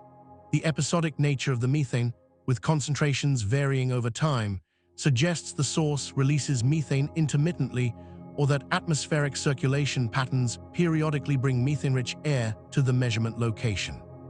Scientists have proposed various explanations, including seepage from subsurface reservoirs where methane is trapped in ice-like structures called clathrates, production by current microbial life living deep underground, or geological processes that generate methane through reactions between water and volcanic rocks.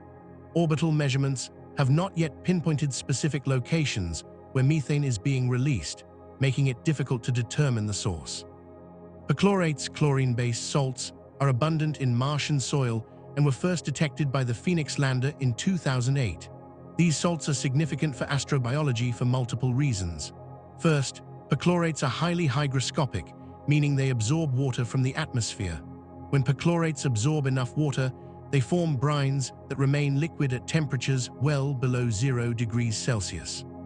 This property makes perchlorates relevant to recurring slope lineae and raises the possibility that liquid brines might exist in Martian soil at certain locations and times. Second, some extremophile microorganisms on Earth can use perchlorates as an energy source, breaking them down chemically in a process called perchlorate respiration. This demonstrates that perchlorates are not necessarily toxic to all life and might even provide an energy source for hypothetical Martian microbes. However, perchlorates also pose challenges for life. At sufficiently high concentrations, they can be toxic, and when heated, they break down into compounds that destroy organic molecules. This latter property may have affected experiments conducted by NASA's Viking landers in 1976, potentially explaining some of the ambiguous results from Viking's biological experiments. The Viking landers carried 3 biology experiments designed to detect signs of microbial life in Martian soil. The results were puzzling. One experiment showed signs that could indicate biological activity, but other experiments produced results that seemed more consistent with chemical reactions rather than metabolism. The labeled release experiment, which added nutrients to Martian soil and measured gases released, produced positive results that mimicked what would happen if microorganisms consumed the nutrients and released gas. However, when the soil was heated to sterilize it, the reaction stopped, and a companion experiment that looked for organic compounds found none. Scientists now suspect that perchlorates in the soil, when heated during the organic detection experiment, destroyed any organic molecules that might have been present, leading to a false negative result. This illustrates how Mars' unusual chemistry can complicate the search for life. The debate over what Viking's experiments actually detected continues nearly 50 years later, though most scientists believe the results are best explained by chemistry rather than biology. The search for current life on Mars focuses on subsurface environments. The Martian surface is extremely hostile to life as we know it. Intense ultraviolet radiation, which reaches the surface unfiltered because of the thin atmosphere and lack of an ozone layer, breaks down organic molecules and damages DNA. Cosmic radiation and solar energetic particles also bombard the surface. Temperatures fluctuate between extremes, and liquid water cannot persist. Any life on the surface would need to be shielded from radiation, tolerate extreme desiccation, and survive temperature swings of 100 degrees or more in a single day. Below the surface, conditions are less harsh. Even a meter or two of soil or rock provides substantial shielding from radiation. Temperatures are more stable underground. Most importantly, liquid water might exist in the subsurface as groundwater or brines. Geothermal heating from Mars' interior, though much weaker than in the Noachian period, could still maintain subsurface temperatures warm enough for liquid water at depth. Studies of Earth's deep biosphere, where microorganisms live kilometers beneath the surface in rock pores and fractures, show that life can persist in subsurface environments with minimal energy inputs. obtaining nutrients from rock-water interactions, and using chemical energy from geological processes. If life exists on Mars today, it is almost certainly microbial and confined to subsurface refugia where conditions permit liquid water. Detecting such life would require drilling deep into the Martian crust or finding locations where subsurface fluids breach the surface, possibly at recurring slope linear sites. NASA's Perseverance rover, currently exploring Jezero crater, is collecting rock samples that will eventually be returned to Earth by a future sample return mission. These samples will be analyzed in sophisticated laboratories on Earth using instruments far more sensitive than anything that can currently be sent to Mars. If ancient Martian life existed and left traces in these rocks, sample return offers the best chance of detecting those traces. The possibility that life arose on Mars independently from Earth, or perhaps that life transferred between the planets via meteorites, has profound implications. If life emerged twice in one solar system, it suggests life might be common throughout the universe. Conversely, if Mars never developed life despite having habitable conditions for hundreds of millions of years, it would suggest that the origin of life is exceedingly difficult and rare. These questions drive continued exploration and make Mars one of the highest priority targets in the search for life beyond Earth. Early Mars exploration history. For centuries, Mars existed only as a point of light in the night sky, its mysteries accessible solely through telescopes. The advent of improved telescopes in the late 19th century allowed astronomers to discern surface features, dark and light regions that seemed to change with the Martian seasons. What they saw or thought they saw would spark one of the most enduring controversies in the history of astronomy and captivate public imagination for decades. At the center of this controversy stood one man whose observations would define popular perceptions of Mars for a generation: Percival Lowell. Percival Lowell was a wealthy American businessman, mathematician, and amateur astronomer who became obsessed with Mars in the 1890s. In 1894, he established an observatory in Flagstaff, Arizona, specifically to study the red planet. Using a 24-inch refracting telescope, one of the finest instruments of its era, Lowell began making detailed observations and drawings of Mars during its periodic close approaches to Earth. What he reported seeing stunned the astronomical community and captured worldwide attention: a network of straight lines crisscrossing the Martian surface, which he interpreted as artificial canals built by an advanced civilization. Lowell was not the first to report linear features on Mars. Italian astronomer Giovanni Schiaparelli had observed and mapped what he called canali on Mars beginning in 1877. The Italian word canali simply means channels and does not necessarily imply artificial construction, but when translated to English as canals, it took on connotations of engineering and intelligence. Schiaparelli himself was cautious about interpreting the features, but Lowell took the idea and ran with it, building an elaborate theory that Mars was a dying world whose inhabitants had constructed a planet-spanning irrigation system to transport water from the polar ice caps to the equatorial regions. Lowell produced hundreds of drawings showing intricate networks of straight lines connecting at nodes, which he called oases. He wrote popular books with titles like Mars and Its Canals and Mars as the Abode of Life, arguing passionately that the features could only be explained by intelligent engineering. His eloquent writing and confident assertions captured public imagination at the turn of the 20th century. Newspapers published his findings, and science fiction writers like H.G. Wells and Edgar Rice Burroughs incorporated the idea of canal-building Martians into novels that became cultural phenomena. However, many professional astronomers were skeptical from the start. When they looked through their own telescopes, they did not see the sharp, straight lines Lowell described. Greek astronomer Eugene Antoniadi, using the large refractor at Meudon Observatory near Paris, one of the finest telescopes in Europe, produced detailed drawings of Mars that showed natural features like irregular dark patches and light areas, but no straight-line canals. Antoniadi wrote to Lowell directly, politely explaining that his observations showed no basis for the canal hypothesis. Lowell replied dismissively, claiming that Antoniadi's telescope had too large an aperture to see the features properly, a response that made little sense given that larger telescopes should provide better resolution. British astronomer Edward Maunder conducted experiments demonstrating that the human eye and brain have a tendency to connect random dots and irregular features into straight lines, particularly when observing at the limits of telescopic resolution. In one famous demonstration, Maunder showed schoolchildren drawings with random markings and asked them to copy what they saw.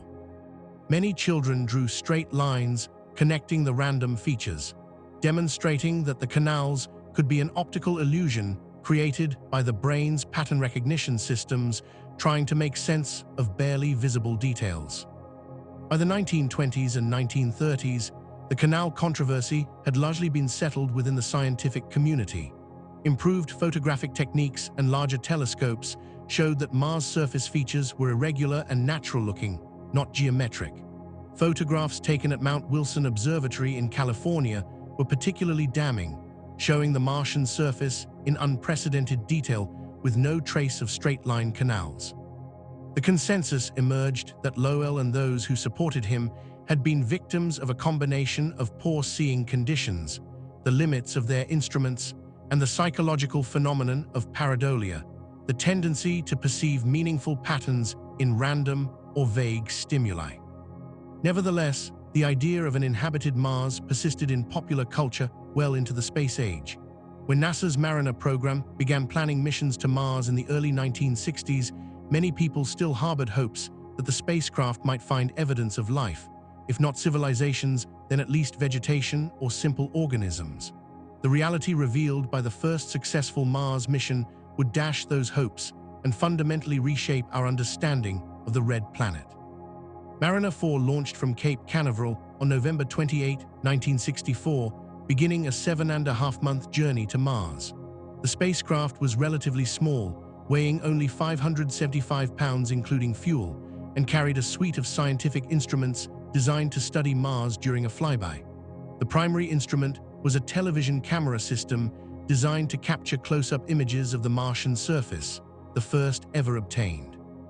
On July 14, 1965, Mariner 4 passed within 6,118 miles of Mars, its cameras capturing 22 photographs of approximately 1% of the Martian surface.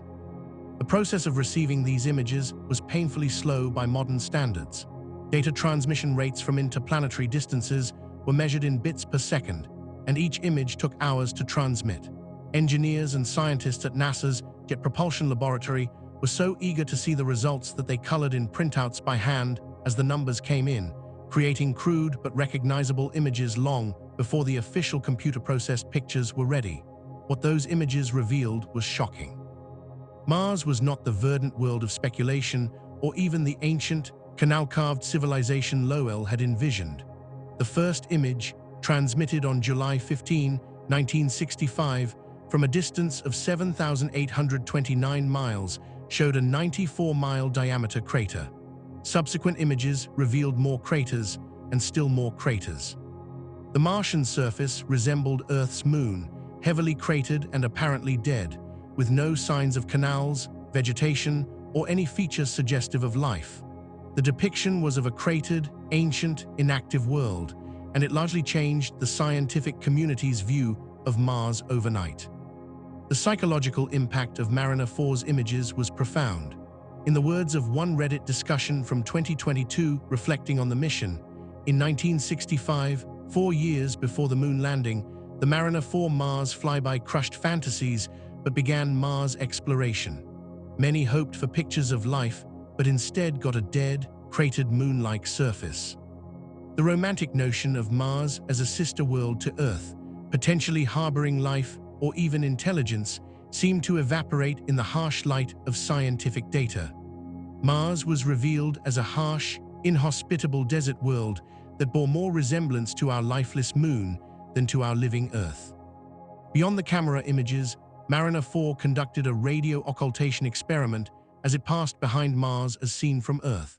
By measuring how Mars' atmosphere bent and delayed the radio signal, scientists could estimate atmospheric density. The results showed that Mars' atmosphere was even thinner than the pessimistic pre-mission estimates, with surface pressure less than 1% of Earth's. This thin atmosphere meant that liquid water could not exist on the surface, further diminishing hopes for life. Subsequent Mariner missions reinforced and expanded these findings. Mariner 6 and 7 flew by Mars in 1969, returning 201 photographs that covered about 20% of the planet's surface. Again, the dominant features were impact craters, though the missions also imaged polar regions and detected carbon dioxide ice at the South Pole. Then came Mariner 9, launched in May 1971, which would revolutionize our understanding of Mars for a second time by becoming the first spacecraft to orbit another planet. Mariner 9 arrived at Mars in November 1971, but initially could see almost nothing because a planet-wide dust storm was raging. For weeks, the spacecraft waited in orbit as the dust gradually settled. When the atmosphere finally cleared, Mariner 9's cameras revealed a Mars far more complex and interesting than the cratered moonscape shown by the earlier flybys. The orbiter discovered enormous volcanoes, with Olympus Mons identified as the largest volcano in the solar system. It found the vast canyon system of Valles Marineris, which was named in the spacecraft's honor. Most significantly for the question of life, Mariner 9 discovered valley networks that looked remarkably like dried-up riverbeds, providing the first direct evidence that water had once flowed on Mars' surface. These discoveries from Mariner 9 transformed Mars from a dead moon-like world back into a planet with a fascinating geological history. If water had flowed on Mars in the past, perhaps the planet had been more hospitable in its early history. Perhaps life had arisen when conditions were more favorable. This possibility energized the next phase of Mars exploration, landing spacecraft on the surface to directly search for life. The Viking program, approved by NASA in the wake of Mariner 9's discoveries, aimed to conduct the first comprehensive search for life on another planet. Two identical spacecraft, Viking 1 and Viking 2, each consisting of an orbiter and a lander, were launched in 1975. Viking 1 landed on July 20, 1976, in the Kreisplanische region near the mouth of large outflow channels. Viking 2 landed on September 3, 1976, in the Utopia Planische region of the northern lowlands. These were the first successful landings on Mars, a major achievement in itself, but the real goal was to search for Martian microorganisms. Each Viking lander carried 4 biological experiments designed to detect metabolic activity or other signs of life in Martian soil. The gas exchange experiment added nutrients and water to a soil sample and monitored for changes in the atmospheric composition inside the test chamber that might indicate biological activity. The labeled release experiment added radioactive carbon-containing nutrients to soil and measured whether radioactive carbon dioxide was released, which would indicate organisms consuming the nutrients and releasing carbon dioxide as a metabolic waste product. The pyrolytic release experiment exposed soil to radioactive carbon dioxide and carbon monoxide under simulated Martian conditions, then heated the sample to vaporize any organic compounds and checked whether the radioactive carbon had been incorporated into organic molecules through a process similar to photosynthesis. The results were puzzling and controversial. The labeled release experiment showed positive results at both landing sites. When nutrients were added to Martian soil, the detectors measured a rapid release of radioactive carbon dioxide, exactly what would be expected if microorganisms were consuming the nutrients and respiring. However, when the soil was heated to sterilize it before adding nutrients, the reaction stopped, also consistent with biological activity being killed by heat. This should have been strong evidence for life. The problem was that other experiments contradicted this interpretation. The gas chromatograph mass spectrometer, an instrument designed to detect organic molecules, found no organic compounds in the soil at either landing site above its detection limit of a few parts per billion. This was unexpected because even sterile meteorites that fall to Mars from space should deliver organic molecules, meaning some organics should be present even without life. The absence of detectable organics seemed inconsistent with the presence of living organisms. Most scientists eventually concluded that the Viking results were best explained by unusual soil chemistry rather than biology. The leading hypothesis, which has gained support from subsequent discoveries, is that Martian soil contains highly reactive oxidizing compounds, particularly perchlorates, that can mimic biological activity in the Viking experiments while also destroying organic molecules. When the labeled release experiment added water and nutrients to the soil, chemical reactions with perchlorates could have released carbon dioxide without any biology involved. The pyrolytic release experiment also showed some positive results, but again, these could be explained by soil chemistry. Despite the ambiguous biological results, the Viking missions were scientific triumphs that revealed Mars in unprecedented detail. The landers operated for years beyond their design lifetimes, with Viking 1 functioning until November 1982 and Viking 2 until April 1980. They returned thousands of images showing the Martian landscape, weather patterns, and seasonal changes. The orbiters mapped the entire planet at resolutions far surpassing Mariner 9, discovering more valley networks, volcanic features, and layered deposits at the poles. Together, the Viking missions established the foundation for all subsequent Mars exploration, showing what the planet was like and raising new questions that would drive missions for decades to come. The decades following Viking saw a shift in Mars exploration strategy. Rather than directly searching for life, which had proven difficult to do unambiguously with the technology available, missions would focus on understanding Mars' environment, climate history, and geological evolution. The goal became to determine whether Mars ever had conditions suitable for life, a question that could be answered through geological and geochemical investigations. This follow-the-water strategy would guide Mars exploration into the 21st century and lead to discoveries that painted a picture of ancient Mars as a far more habitable world than the Viking landers had suggested. Modern robotic exploration era. After the Viking missions, Mars exploration entered a challenging period marked by several failures and a long gap before the next successful landing. Multiple missions from both the United States and Soviet Union failed during the 1980s and early 1990s. It was not until December 4, 1996, that NASA launched Mars Pathfinder, a mission that would demonstrate new technologies and reignite public enthusiasm for Mars exploration. Mars Pathfinder represented a radical departure from previous Mars missions in terms of its landing method and cost. Rather than using the Viking approach of firing retro-rockets all the way to the surface, Pathfinder would use a novel airbag system.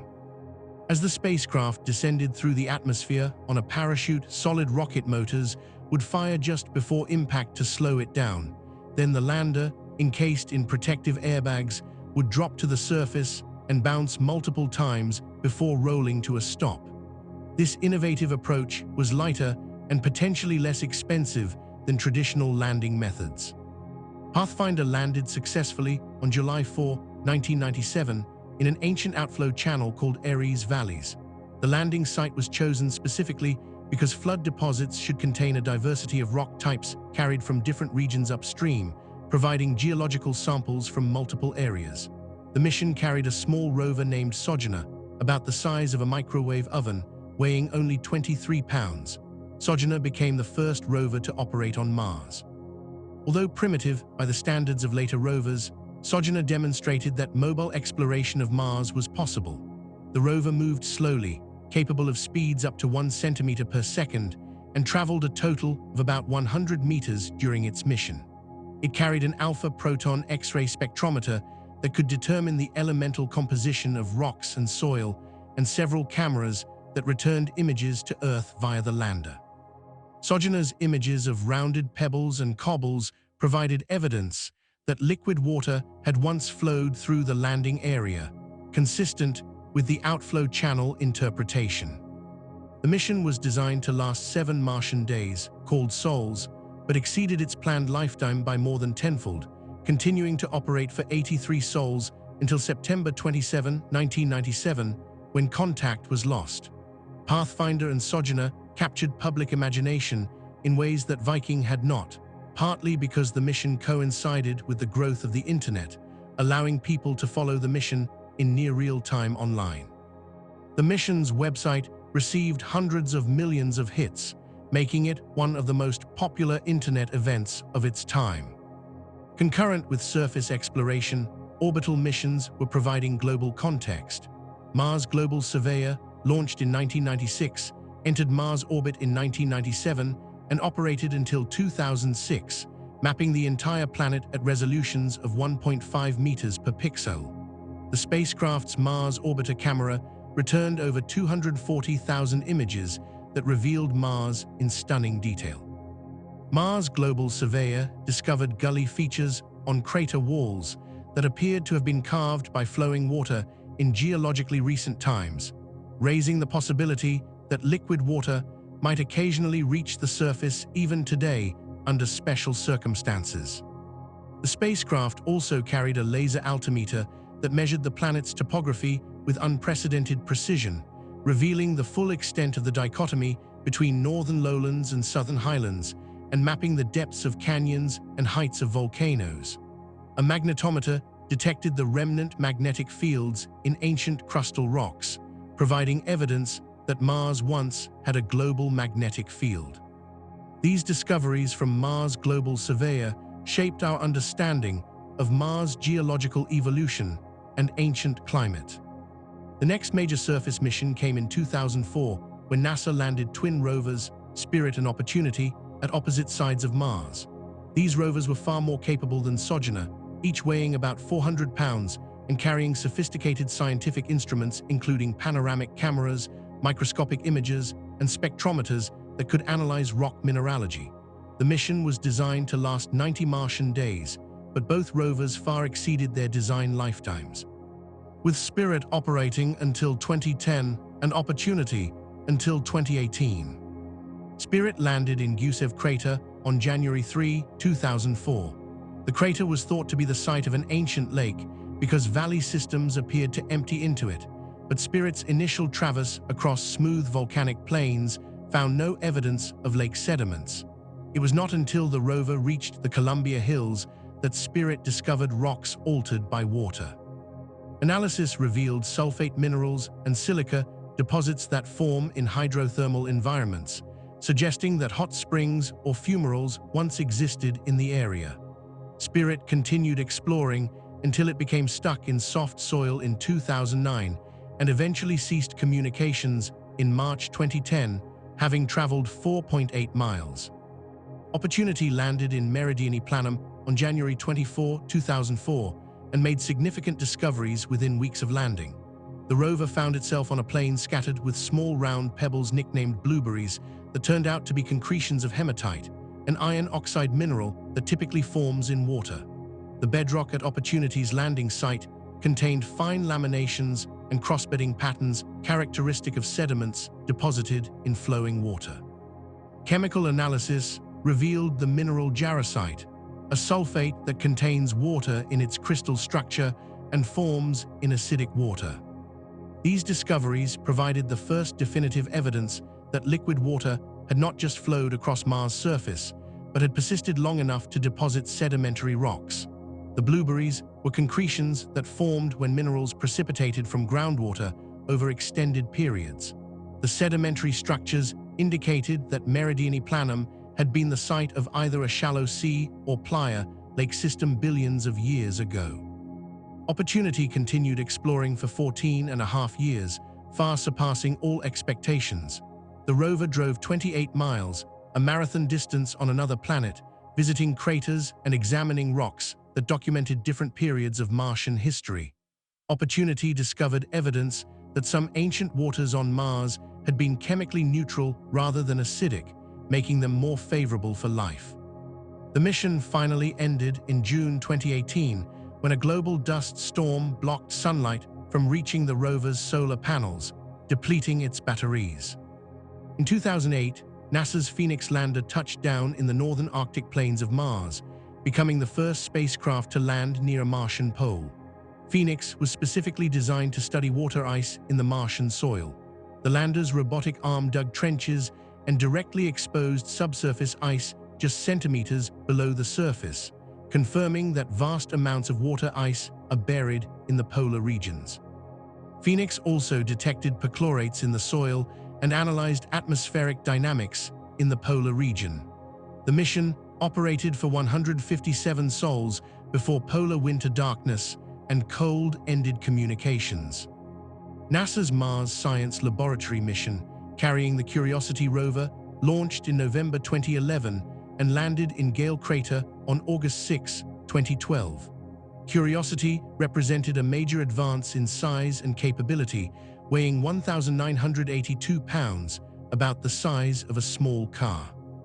The rover pioneered a new landing method called Sky Crane, where a rocket-powered descent stage lowered the rover on cables directly to the surface, eliminating the need for a separate landing platform. This precision landing system placed Curiosity within 1.5 miles of its target, far more accurate than previous missions.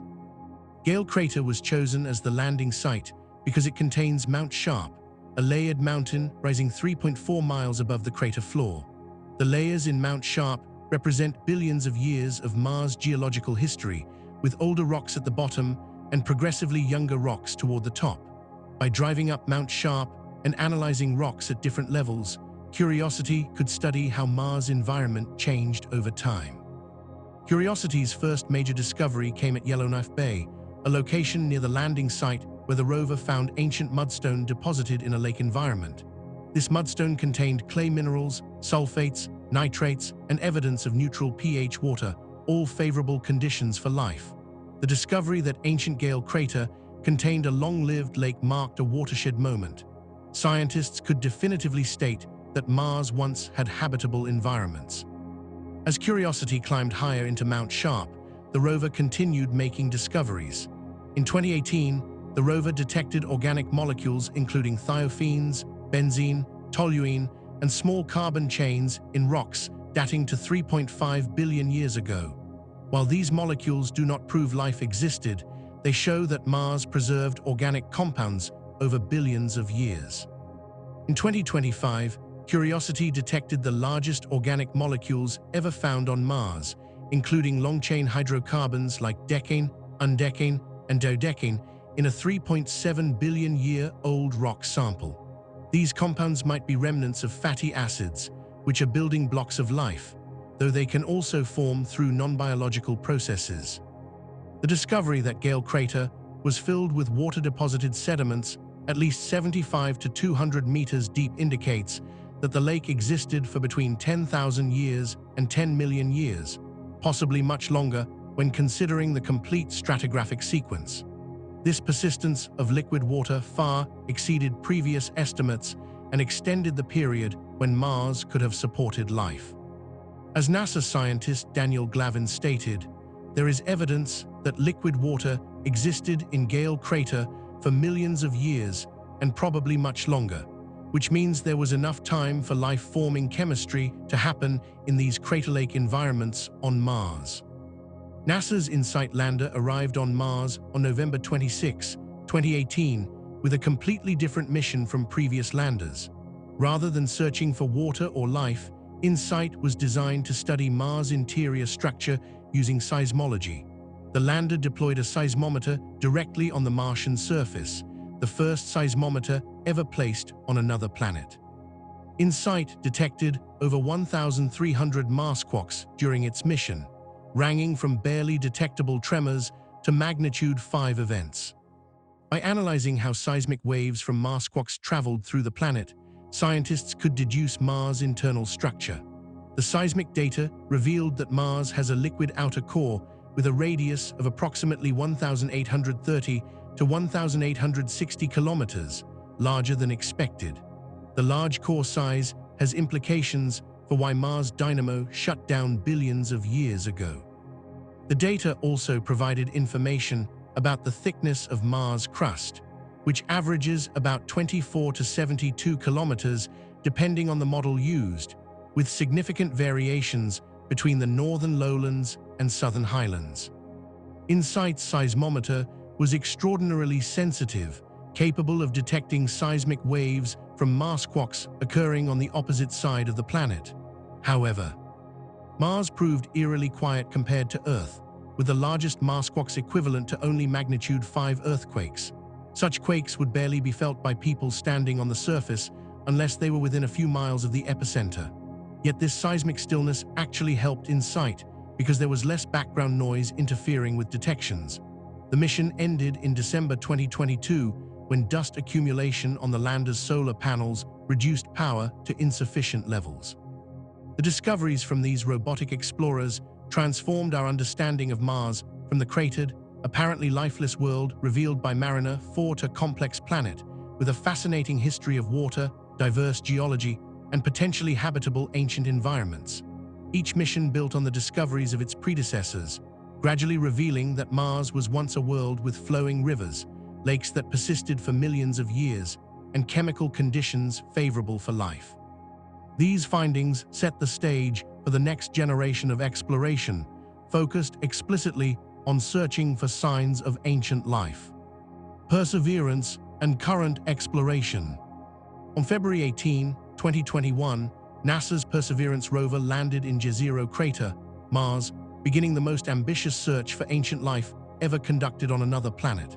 Perseverance is nearly identical in size and design to Curiosity, weighing about 2,260 pounds, but carries an upgraded suite of instruments specifically designed to identify biosignatures, the chemical and physical markers that life leaves behind.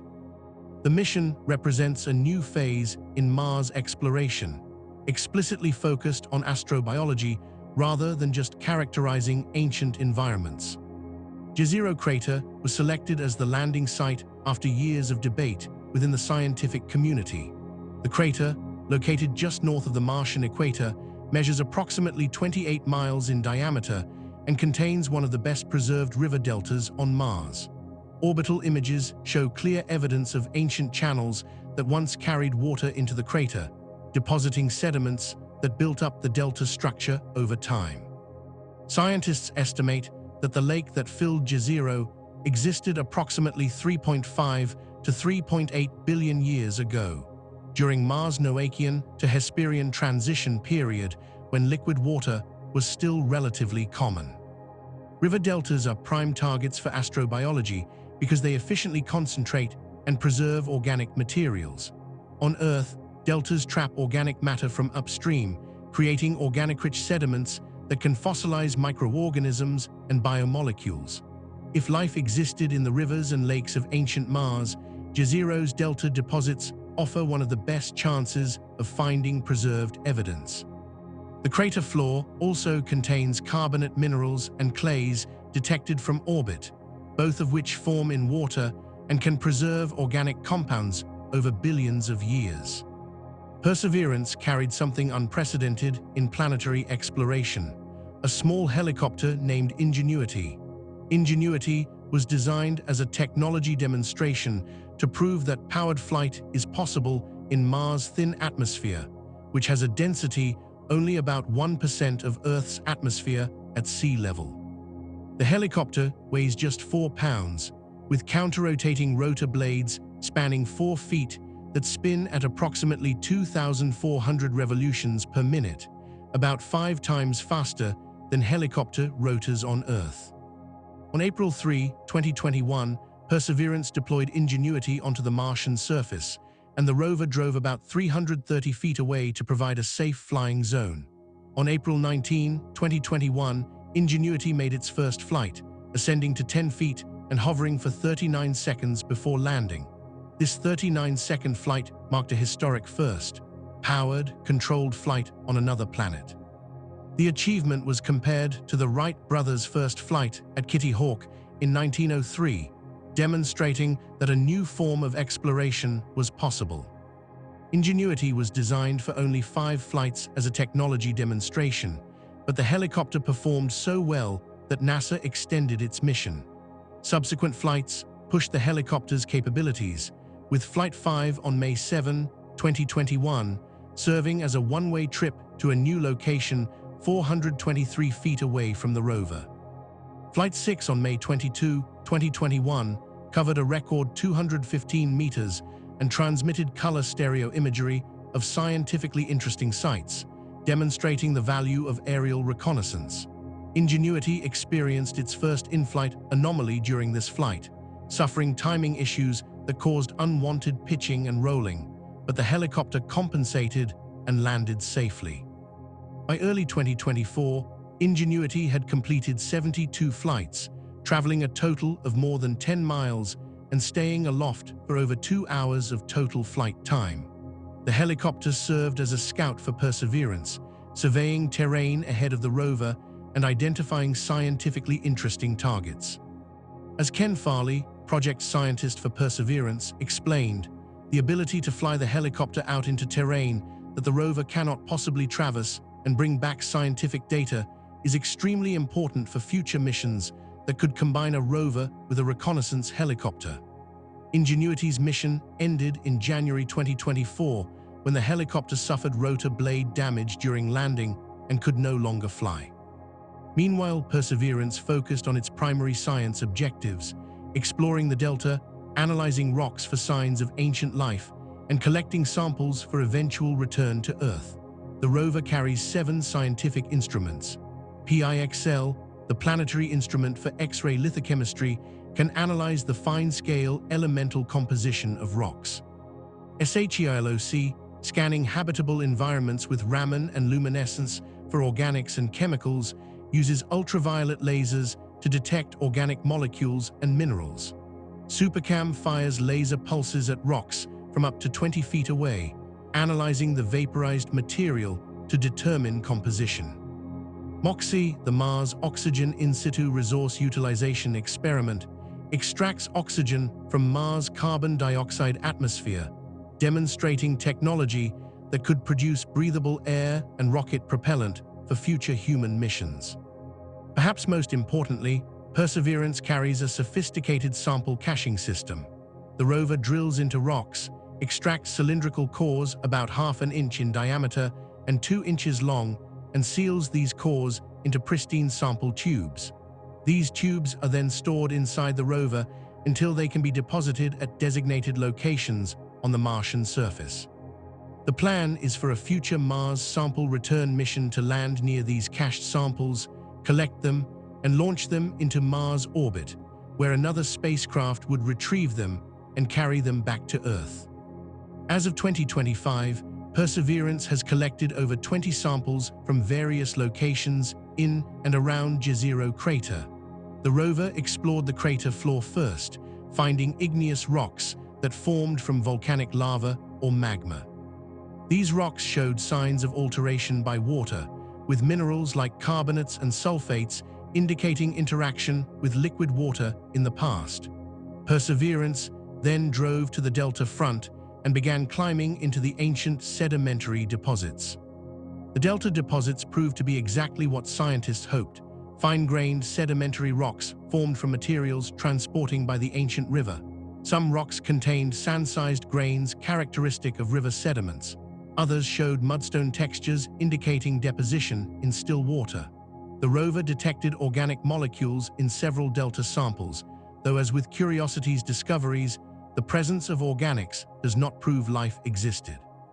The molecules could be remnants of ancient organisms, or they could have formed through non-biological chemistry, or they could have been delivered by meteorites.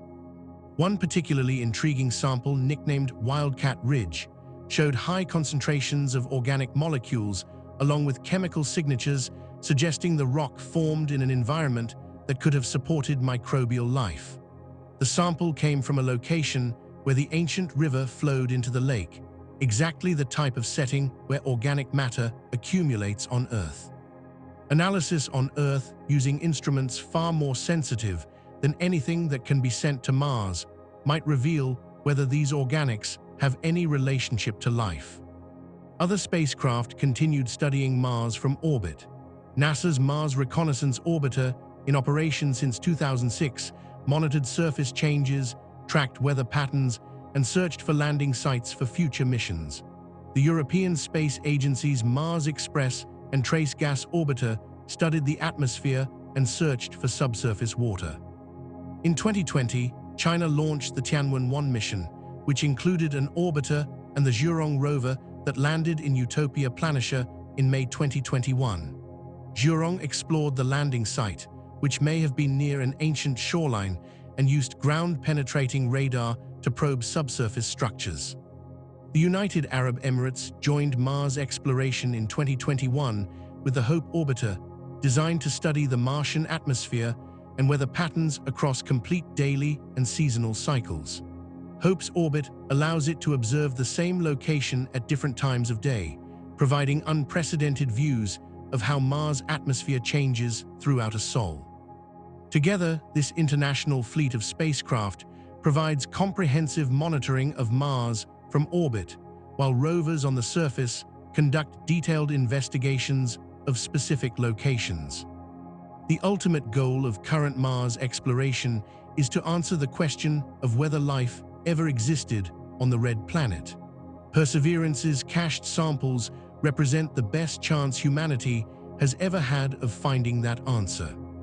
When those samples return to Earth, currently planned for the early 2030s, though the mission faces technical and budgetary challenges, they will be analyzed in laboratories using instruments that can detect organic molecules at parts per trillion concentrations, analyze isotopic ratios to distinguish biological from non-biological processes, and search for microscopic structures that could be fossils.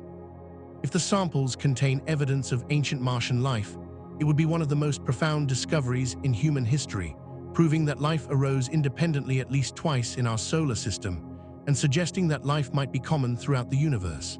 If the samples show no signs of life, despite being collected from some of the most promising habitable environments Mars ever had, it would suggest that the origin of life is exceedingly rare and difficult. Either answer would fundamentally change our understanding of life's place in the cosmos. As Perseverance continues exploring Jezero crater and collecting samples, the rover is writing the next chapter in Mars' story, a chapter that connects the ancient past revealed in the rocks to humanity's future as we prepare to send the first humans to walk on Martian soil. The discoveries from decades of robotic exploration have transformed Mars from a mysterious light in the night sky to a real place with a detailed history, and they have shown us that Mars was once a world where life could have thrived. Whether it actually did remain the central question driving Mars exploration into the 2020s and beyond. Mars moons, Phobos and Deimos. Mars has two small moons, Phobos and Deimos, whose names come from Greek mythology. Phobos and Deimos were the twin sons of Ares, the Greek god of war, whom the Romans called Mars. The names translate to fear and panic, appropriate companions for the god of war, and reflecting the reddish, ominous appearance that ancient peoples attributed to the planet. Unlike Earth's moon, which has been known since prehistoric times, the Martian moons remained undiscovered until the late 19th century because of their small sizes and proximity to the bright planet they orbit. American astronomer Asaph Hall discovered both moons in August 1877 using the 26-inch refractor telescope at the United States Naval Observatory in Washington, D.C. Hall had been searching for Martian moons for several weeks, encouraged by the theoretical prediction that Mars should have satellites given that Earth has one moon and Jupiter had already been known to have 4 large moons. He discovered Deimos on August 11, 1877, and Phobos on August 17, 1877, during a favorable opposition when Mars came particularly close to Earth. The timing was serendipitous, as Hall was about to give up the search before making his historic discoveries. Phobos is the larger and inner of the two moons, though calling it large is generous. The moon measures approximately 27 kilometers in its longest dimension, 22 kilometers in its intermediate dimension, and 18 kilometers in its shortest, giving it an irregular, potato-like shape rather than the spherical form that larger moons achieve through self-gravity. If you stood at the equator of Phobos and looked toward the horizon, you could see the curvature of the moon's surface dropping away much more dramatically than on Earth, and you might even see the moon's far side peeking over the horizon in the opposite direction. What makes Phobos truly extraordinary is its orbit. The Moon circles Mars at an altitude of only 6,000 kilometers above the Martian surface, closer to its planet than any other known moon in the solar system orbits its parent body. This proximity results in an orbital period of just 7 hours and 39 minutes. Mars rotates once every 24 hours and 37 minutes, which means Phobos orbits faster than Mars rotates. The consequence is that from the Martian surface, Phobos appears to rise in the west and set in the east, opposite to the motion of the Sun and stars. An observer standing on Mars would see Phobos cross the sky from western to eastern horizon in just 4 hours and 15 minutes. The rapid orbit and close proximity mean that Phobos would appear quite large in the Martian sky, though not as large as Earth's moon appears to us. From the Martian equator, Phobos would subtend an angle of about 12 arcminutes at its widest, roughly 1/3 the apparent size of Earth's moon as seen from Earth. However, Phobos would not be visible from all locations on Mars. Because the moon orbits so close to the planet and in the equatorial plane, it would never rise above the horizon for observers at Martian latitudes higher than about 70 degrees north or south. Astronauts stationed at the Martian poles would never see Phobos at all. Phobos is also doomed. Tidal forces between Mars and Phobos are causing the moon's orbit to decay at a rate of approximately 1.8 centimeters per year. This might seem insignificant, but over millions of years, it adds up. Within approximately 30 to 50 million years, Phobos will either crash into the Martian surface or, more likely, be torn apart by tidal forces as it crosses Mars-Roche limit, the distance within which a moon cannot hold itself together against the gravitational gradient of its parent planet. When Phobos breaks apart, Mars will briefly gain a ring system as the debris spreads out along the moon's orbital path. Eventually, these ring particles will spiral inward and rain down on Mars over the course of thousands of years. The surface of Phobos is heavily cratered, scarred by billions of years of meteorite impacts. The most prominent feature is Stickney Crater, named after Asaph Hall's wife Angeline Stickney Hall, who encouraged her husband to continue his search for Martian moons when he was ready to give up.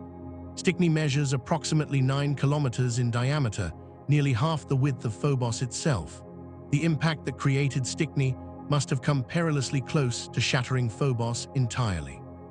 Grooves and crater chains extend across much of Phobos' surface, radiating away from Stickney.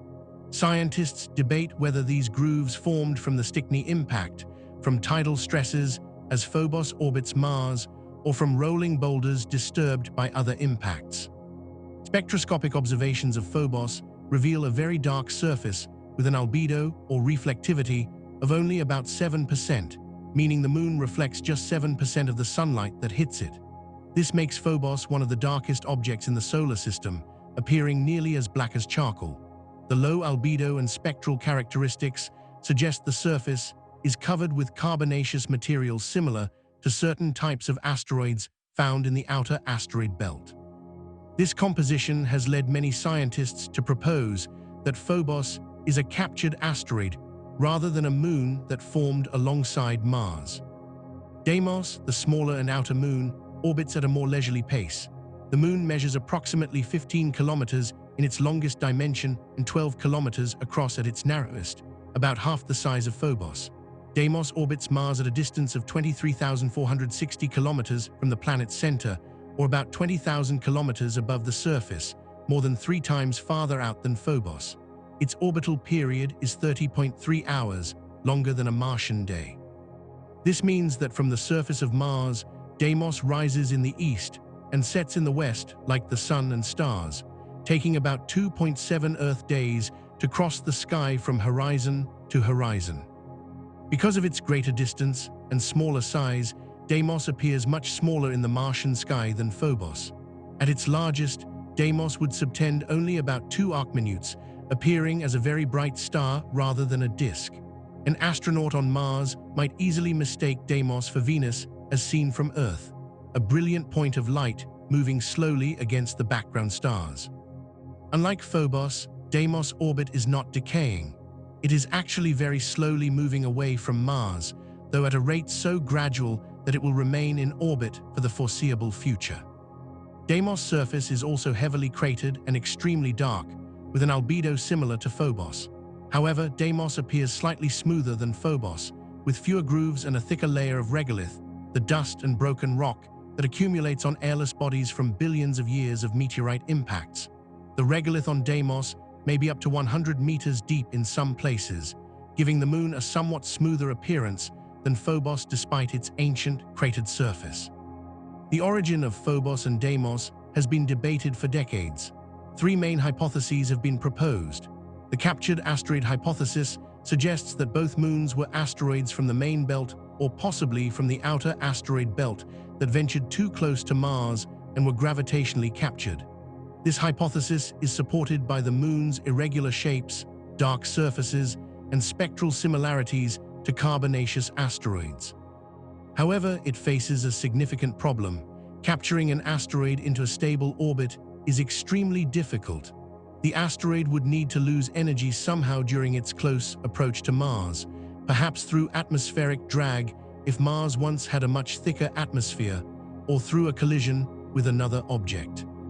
The co-accretion hypothesis proposes that Phobos and Deimos formed in orbit around Mars from the same disk of material that formed Mars itself, similar to how Earth's moon may have formed.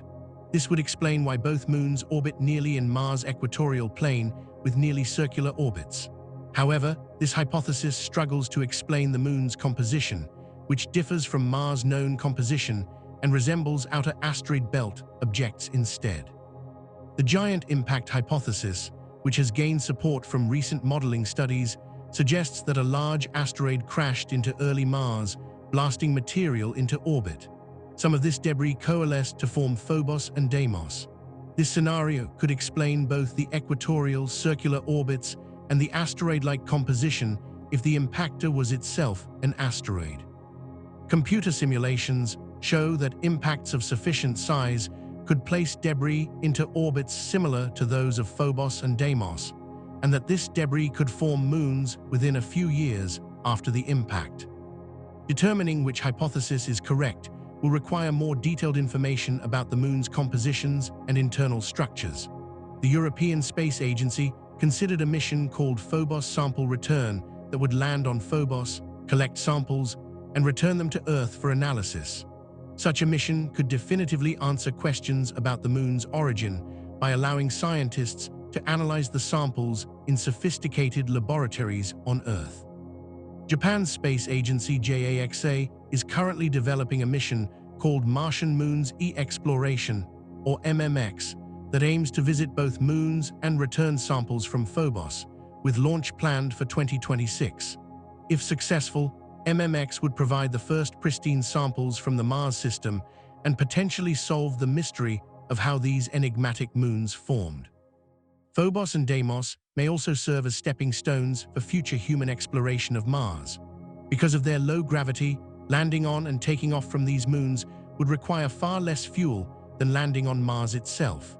A crewed mission could establish a base on Phobos and teleoperate rovers on the Martian surface in near real time, with communication delays of only milliseconds rather than the minutes-long delays from Earth. Phobos could also serve as a staging area for missions to the Martian surface, with equipment and supplies pre-positioned on the moon before astronauts descend to Mars. The moons might even harbor water ice beneath their surfaces, which could be used to produce rocket propellant, making them valuable resources for a sustained human presence in the Mars system. From their discovery in 1877 to the present day, Phobos and Deimos have evolved from mere points of light in telescopes to potential destinations for robotic and human exploration. These small, dark, irregular moons may not capture public imagination the way Earth's moon does, but they hold keys to understanding Mars' early history and may prove crucial to establishing a human presence on the red planet. The future of Mars exploration. The samples currently cached on Mars' surface by the Perseverance rover represent the first stage of one of the most ambitious missions ever attempted in planetary exploration, Mars Sample Return. The mission concept involves 3 spacecraft working in sequence to collect the samples. Perseverance has painstakingly gathered and sealed into titanium tubes, launch them off the Martian surface, rendezvous with them in orbit, and carry them back to Earth, where scientists can analyze them in laboratories using instruments far more sophisticated than anything that can be sent to Mars. The current Mars sample return architecture has evolved considerably from earlier concepts and continues to face technical and budgetary challenges. As of early 2025, NASA is evaluating 2 primary options for the mission. Both options involve the European Space Agency building an Earth return orbiter that would launch in 2030 and spend several years traveling to Mars and entering orbit. The orbiter would carry a capture system designed to rendezvous with a basketball-sized sample canister launched from Mars' surface. The primary difference between the 2 options concerns how to get the samples off Mars. Option 1, estimated to cost between $6.6 and $8.8 billion, uses a NASA-built lander that would touch down near Perseverance's sample cache, collect the sample tubes using a robotic system, seal them in a containment capsule, and load them into a Mars ascent vehicle, a small rocket that would launch the samples into Mars orbit. Option 2, estimated at $5.8 to $7.1 billion, uses a commercially provided heavy lander from private aerospace companies, though NASA has not disclosed which companies are being considered due to proprietary concerns. In either scenario, the Earth return orbiter would use optical tracking to locate the sample canister after it reaches orbit, then maneuver to capture it using a specialized capture mechanism. Once the canister is secured, it would be transferred into an Earth entry vehicle, a heat-shielded capsule designed to survive the fiery re-entry into Earth's atmosphere at speeds exceeding 12 kilometers per second. The orbiter would then spend a year using ion propulsion to gradually raise itself out of Mars orbit and begin the journey back to Earth. The current timeline suggests samples could return to Earth between 2035 and 2039, though NASA Administrator Bill Nelson has emphasized that the schedule depends heavily on sustained funding. The technical challenges of Mars sample return are formidable. The Mars ascent vehicle would be the first rocket ever launched from the surface of another planet. It must operate autonomously, igniting and ascending to orbit without any real-time control from Earth, since communication delays between Mars and Earth range from 4 to 24 minutes, depending on planetary positions. The orbiter must then locate a relatively small canister in the vastness of Mars' orbit and execute a precise capture, all while operating more than 100 million kilometers from Earth. Finally, the Earth entry vehicle must safely deliver the samples without contaminating them or the Earth with any potentially hazardous Martian material. This last point raises important questions about planetary protection. While the scientific consensus is that the probability of Martian samples containing dangerous organisms is extremely low, NASA and the international scientific community take the possibility seriously. The returned samples will be handled in a specialized facility under rigorous containment protocols similar to those used for the most dangerous pathogens on Earth. Scientists will first analyze the samples remotely to ensure they pose no biological hazard before allowing direct handling. If Mars sample return succeeds in bringing pristine Martian rocks to Earth, it will represent a quantum leap in our ability to study Mars. Laboratories on Earth have instruments that can measure isotopic ratios with precisions of parts per million or better, detect organic molecules at concentrations of parts per trillion, and image microscopic structures at resolutions of nanometers. These capabilities far exceed anything that can currently be miniaturized and sent to Mars. The samples could definitively answer whether life ever existed on Mars by revealing biosignatures that no rover instrument could detect, or by demonstrating that even the most promising habitable environments Mars offered were sterile. Beyond sample return, human exploration of Mars represents the ultimate goal of Mars exploration.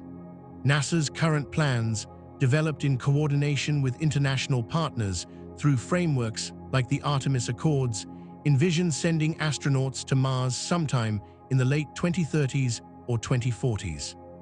SpaceX has even more ambitious timelines, with CEO Elon Musk suggesting crewed flights could occur by the late 2020s using the company's Starship vehicle, though most experts consider this timeline optimistic.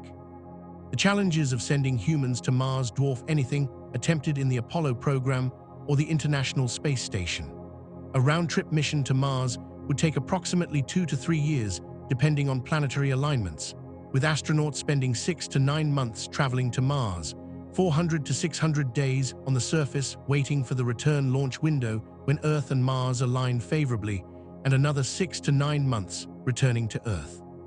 During this entire mission, astronauts would be exposed to galactic cosmic rays and solar radiation at levels far exceeding anything experienced on the International Space Station, which orbits within Earth's protective magnetosphere. Radiation exposure represents perhaps the single greatest challenge to human Mars missions. Galactic cosmic rays consist of high-energy atomic nuclei, primarily protons, but including heavier elements like carbon, oxygen, and iron, traveling at near-light speeds. When these particles strike biological tissue, they create ionization tracks that damage DNA, proteins, and cell membranes. Unlike the relatively low-energy radiation from X-rays or radioactive decay that we encounter on Earth, cosmic ray particles penetrate deeply into tissue and are difficult to shield against. NASA's current radiation exposure limits allow astronauts a 3% risk of exposure-induced death from cancer over their lifetimes. For a Mars mission, radiation dose estimates suggest astronauts could receive doses approaching or exceeding this limit, depending on mission duration, spacecraft shielding, and solar activity. Recent research indicates the situation may be even worse than previously thought. Studies show that space radiation accelerates cardiovascular disease and may cause cognitive impairment, not just cancer. When cardiovascular disease risk is included, the radiation-induced mortality risk increases by approximately 40% compared to cancer risk alone. Some researchers have suggested that without major technological advances, Mars missions could face mortality rates as high as 50% due to radiation alone. While this figure is almost certainly too pessimistic and reflects worst-case scenarios, it underscores the seriousness of the radiation challenge.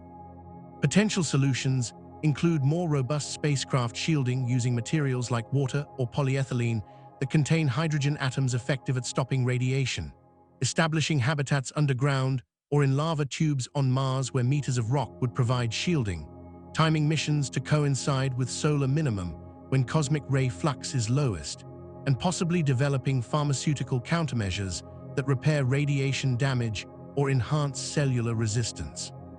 Beyond radiation, life support systems for a multi-year Mars mission present unprecedented engineering challenges.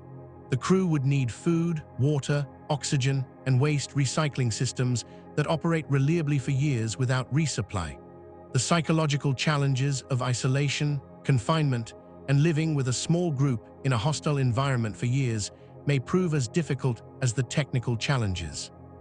Medical emergencies that would be routine on Earth, like appendicitis or a broken bone, become potentially life-threatening events when the nearest hospital is months away, and communication with medical experts on Earth involves delays of minutes.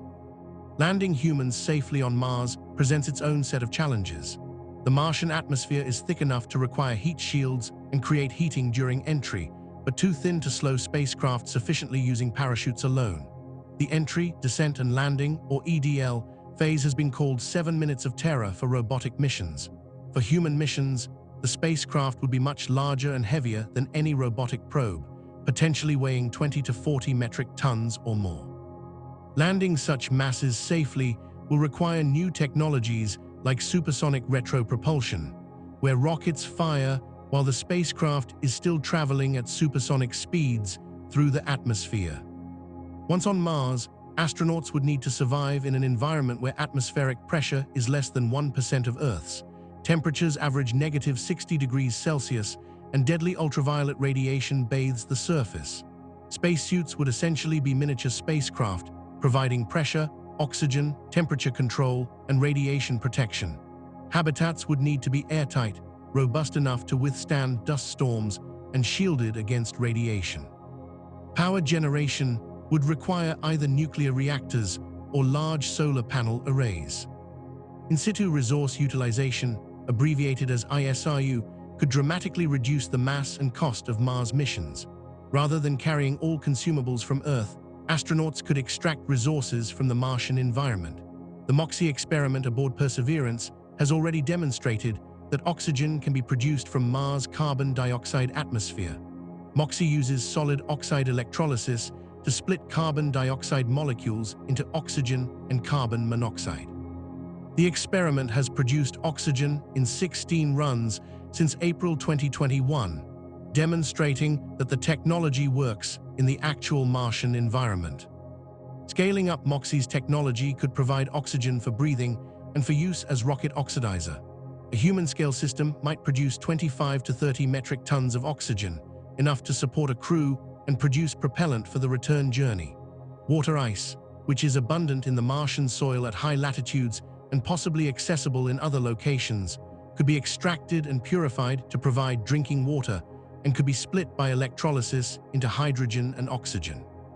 The hydrogen could be combined with carbon dioxide using the Sabatier reaction to produce methane fuel with water as a byproduct. This water could then be recycled, splitting it again into hydrogen and oxygen.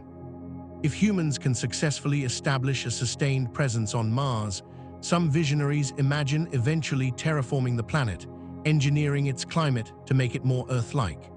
Proposals for terraforming typically involve releasing greenhouse gases to thicken the atmosphere and warm the planet until liquid water is stable on the surface.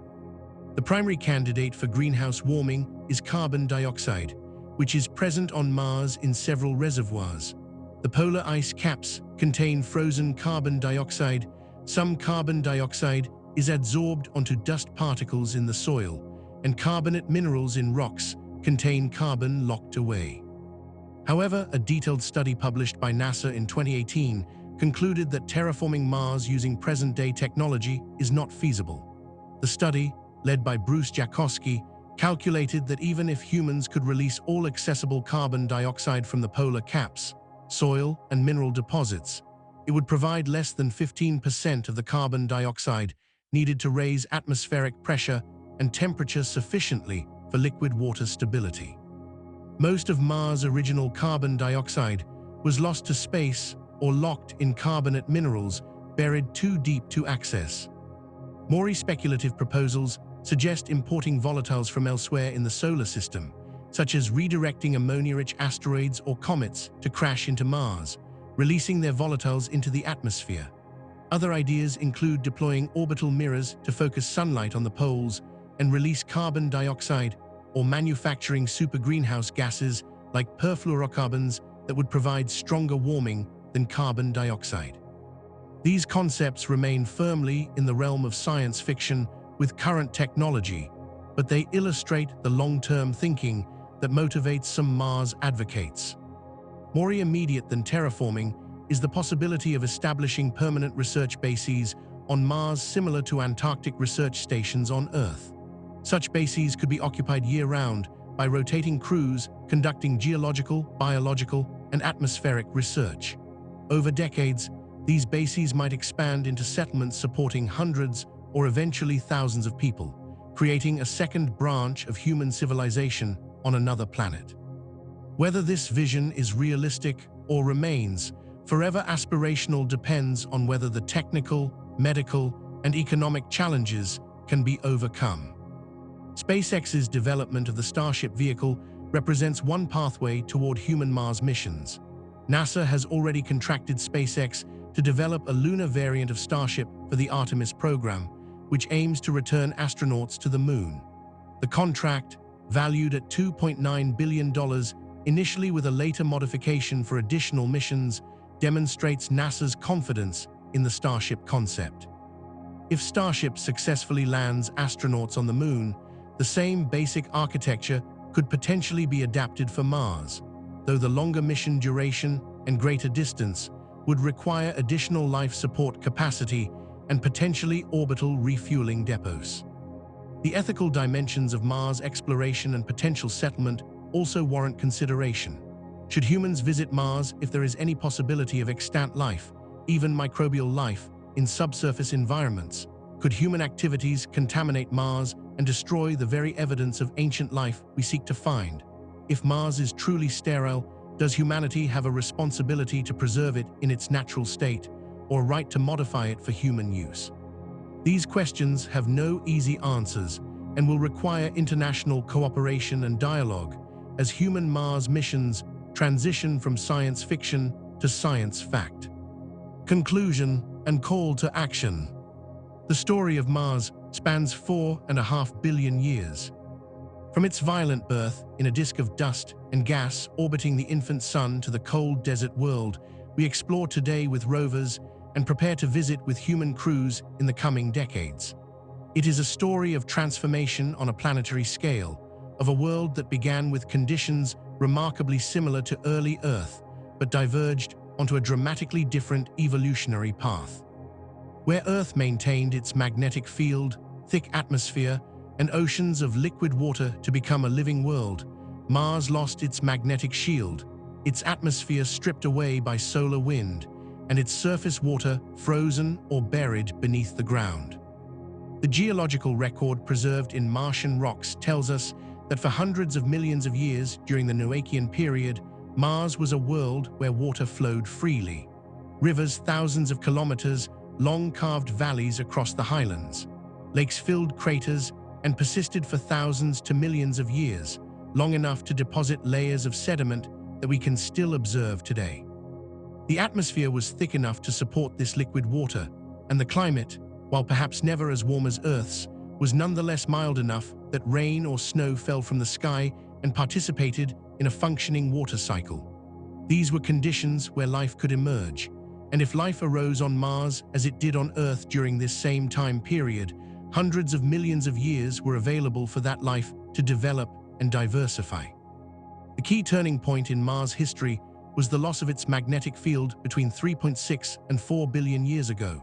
When the dynamo in Mars' core shut down, likely due to the core cooling and developing a thermally stratified outer layer that inhibited convection, Mars lost the magnetosphere that had protected its atmosphere. Solar wind began stripping away the atmosphere at a rate of 100 grams per second under normal conditions, and much faster during solar storms. Over hundreds of millions of years, Mars lost most of its air. As atmospheric pressure dropped, liquid water became unstable, lakes evaporated or froze, rivers that once flowed year-round became seasonal, then episodic, then ceased entirely. By 3 billion years ago, as Mars entered the Amazonian period that continues to this day, the planet had completed its transformation into the frozen desert we recognize. Yet even as water disappeared from the surface, Mars remained geologically active.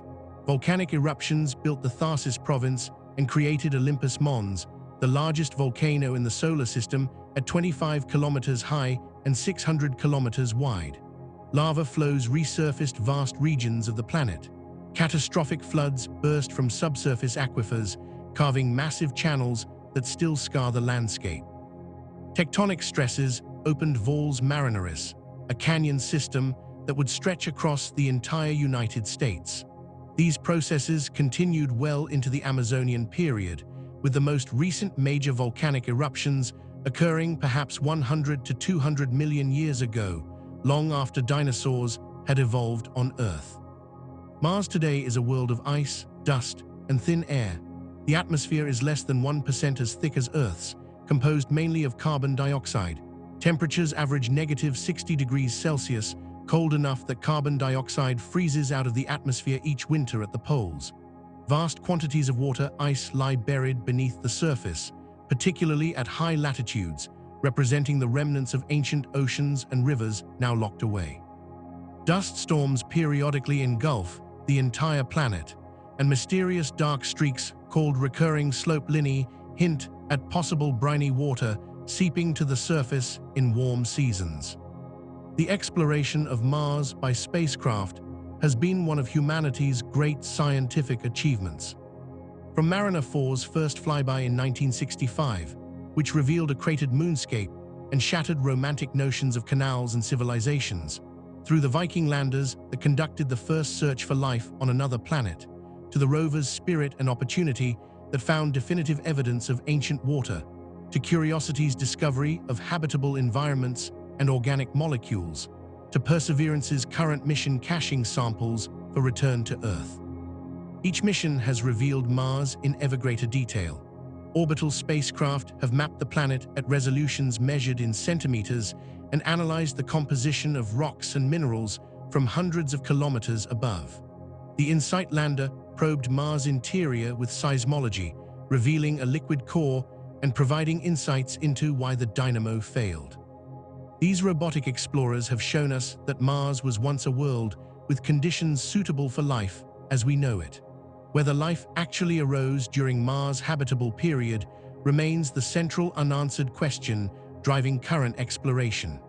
The samples that Perseverance is collecting from Jezero Crater's ancient river delta represent humanity's best chance of finding an answer. When those samples return to Earth in the 2030s, scientists will analyze them with instruments capable of detecting the faintest traces of ancient life.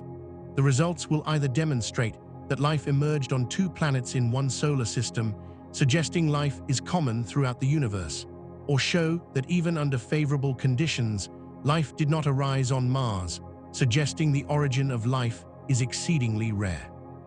Mars also represents humanity's future as a spacefaring species. It is the most accessible planet beyond Earth, the only world in the solar system where humans could potentially establish permanent settlements. The challenges of sending humans to Mars are formidable, from radiation exposure that could threaten astronauts' lives to the psychological toll of years-long missions in isolation, from the engineering complexity of landing safely on Mars to the need for life support systems that can operate autonomously for years. Yet these challenges are not insurmountable. Technologies like in-situ resource utilization demonstrated by MOXIE show that astronauts could produce oxygen and water from Martian resources. Advanced spacecraft like SpaceX's Starship might provide the heavy lift capacity needed to transport crews and equipment. Mars teaches us lessons about planetary evolution and habitability that apply not just to Mars itself, but to rocky planets throughout the universe. We have learned that having liquid water early in a planet's history is not sufficient for that planet to remain habitable over billions of years. A magnetic field matters, protecting the atmosphere from stellar wind. Planetary size matters, with larger planets retaining internal heat longer and maintaining active dynamos. Distance from the star matters, determining how much solar energy reaches the planet and how strong the stellar wind is. Mars had most of the ingredients for long-term habitability, but lost its magnetic field at a critical juncture, beginning an irreversible decline. Understanding Mars' history helps us understand Earth. We live on a planet that maintained its magnetic field, its atmosphere, and its liquid water oceans for 4 billion years. This stability is not guaranteed or inevitable. It is contingent on factors like Earth's size, its distance from the Sun, and the continued operation of the geodynamo in its core. Mars shows us what can happen when a planet loses one of these critical factors. It is a cautionary tale written in rocks and ice, a reminder that the habitability of worlds is fragile and that Earth's pleasant conditions are precious. The full story of Mars is not yet complete. Rovers continue exploring its surface, uncovering new discoveries with each rock they analyze. Orbital spacecraft monitor seasonal changes and search for subsurface water. The Mars Sample Return mission will eventually bring pieces of Mars to Earth for analysis. Human missions planned for the 2030s or 2040s will add new chapters to the story, with astronauts walking on Martian soil and experiencing the red planet firsthand. What they discover, what they learn, and whether they find any trace of past or present life will shape our understanding of our place in the cosmos. If this journey through 4.5 billion years of Martian history has fascinated you, if you have marveled at the scale of Olympus Mons or contemplated the ancient lakes where life might have emerged, if you have wondered what it would be like to stand on the rim of Valles Marineris or watch Phobos race across the sky, then join us in following humanity's continued exploration of Mars. Hit that like button and subscribe to stay updated on the latest discoveries from the Red Planet. The story of Mars is humanity's story too, a story of curiosity, exploration, and the drive to understand the universe we inhabit. As we stand on the threshold of becoming an interplanetary species, Mars beckons, a world that was once habitable and might yet become humanity's second home. Thank you for joining us on this comprehensive journey through the full story of Mars.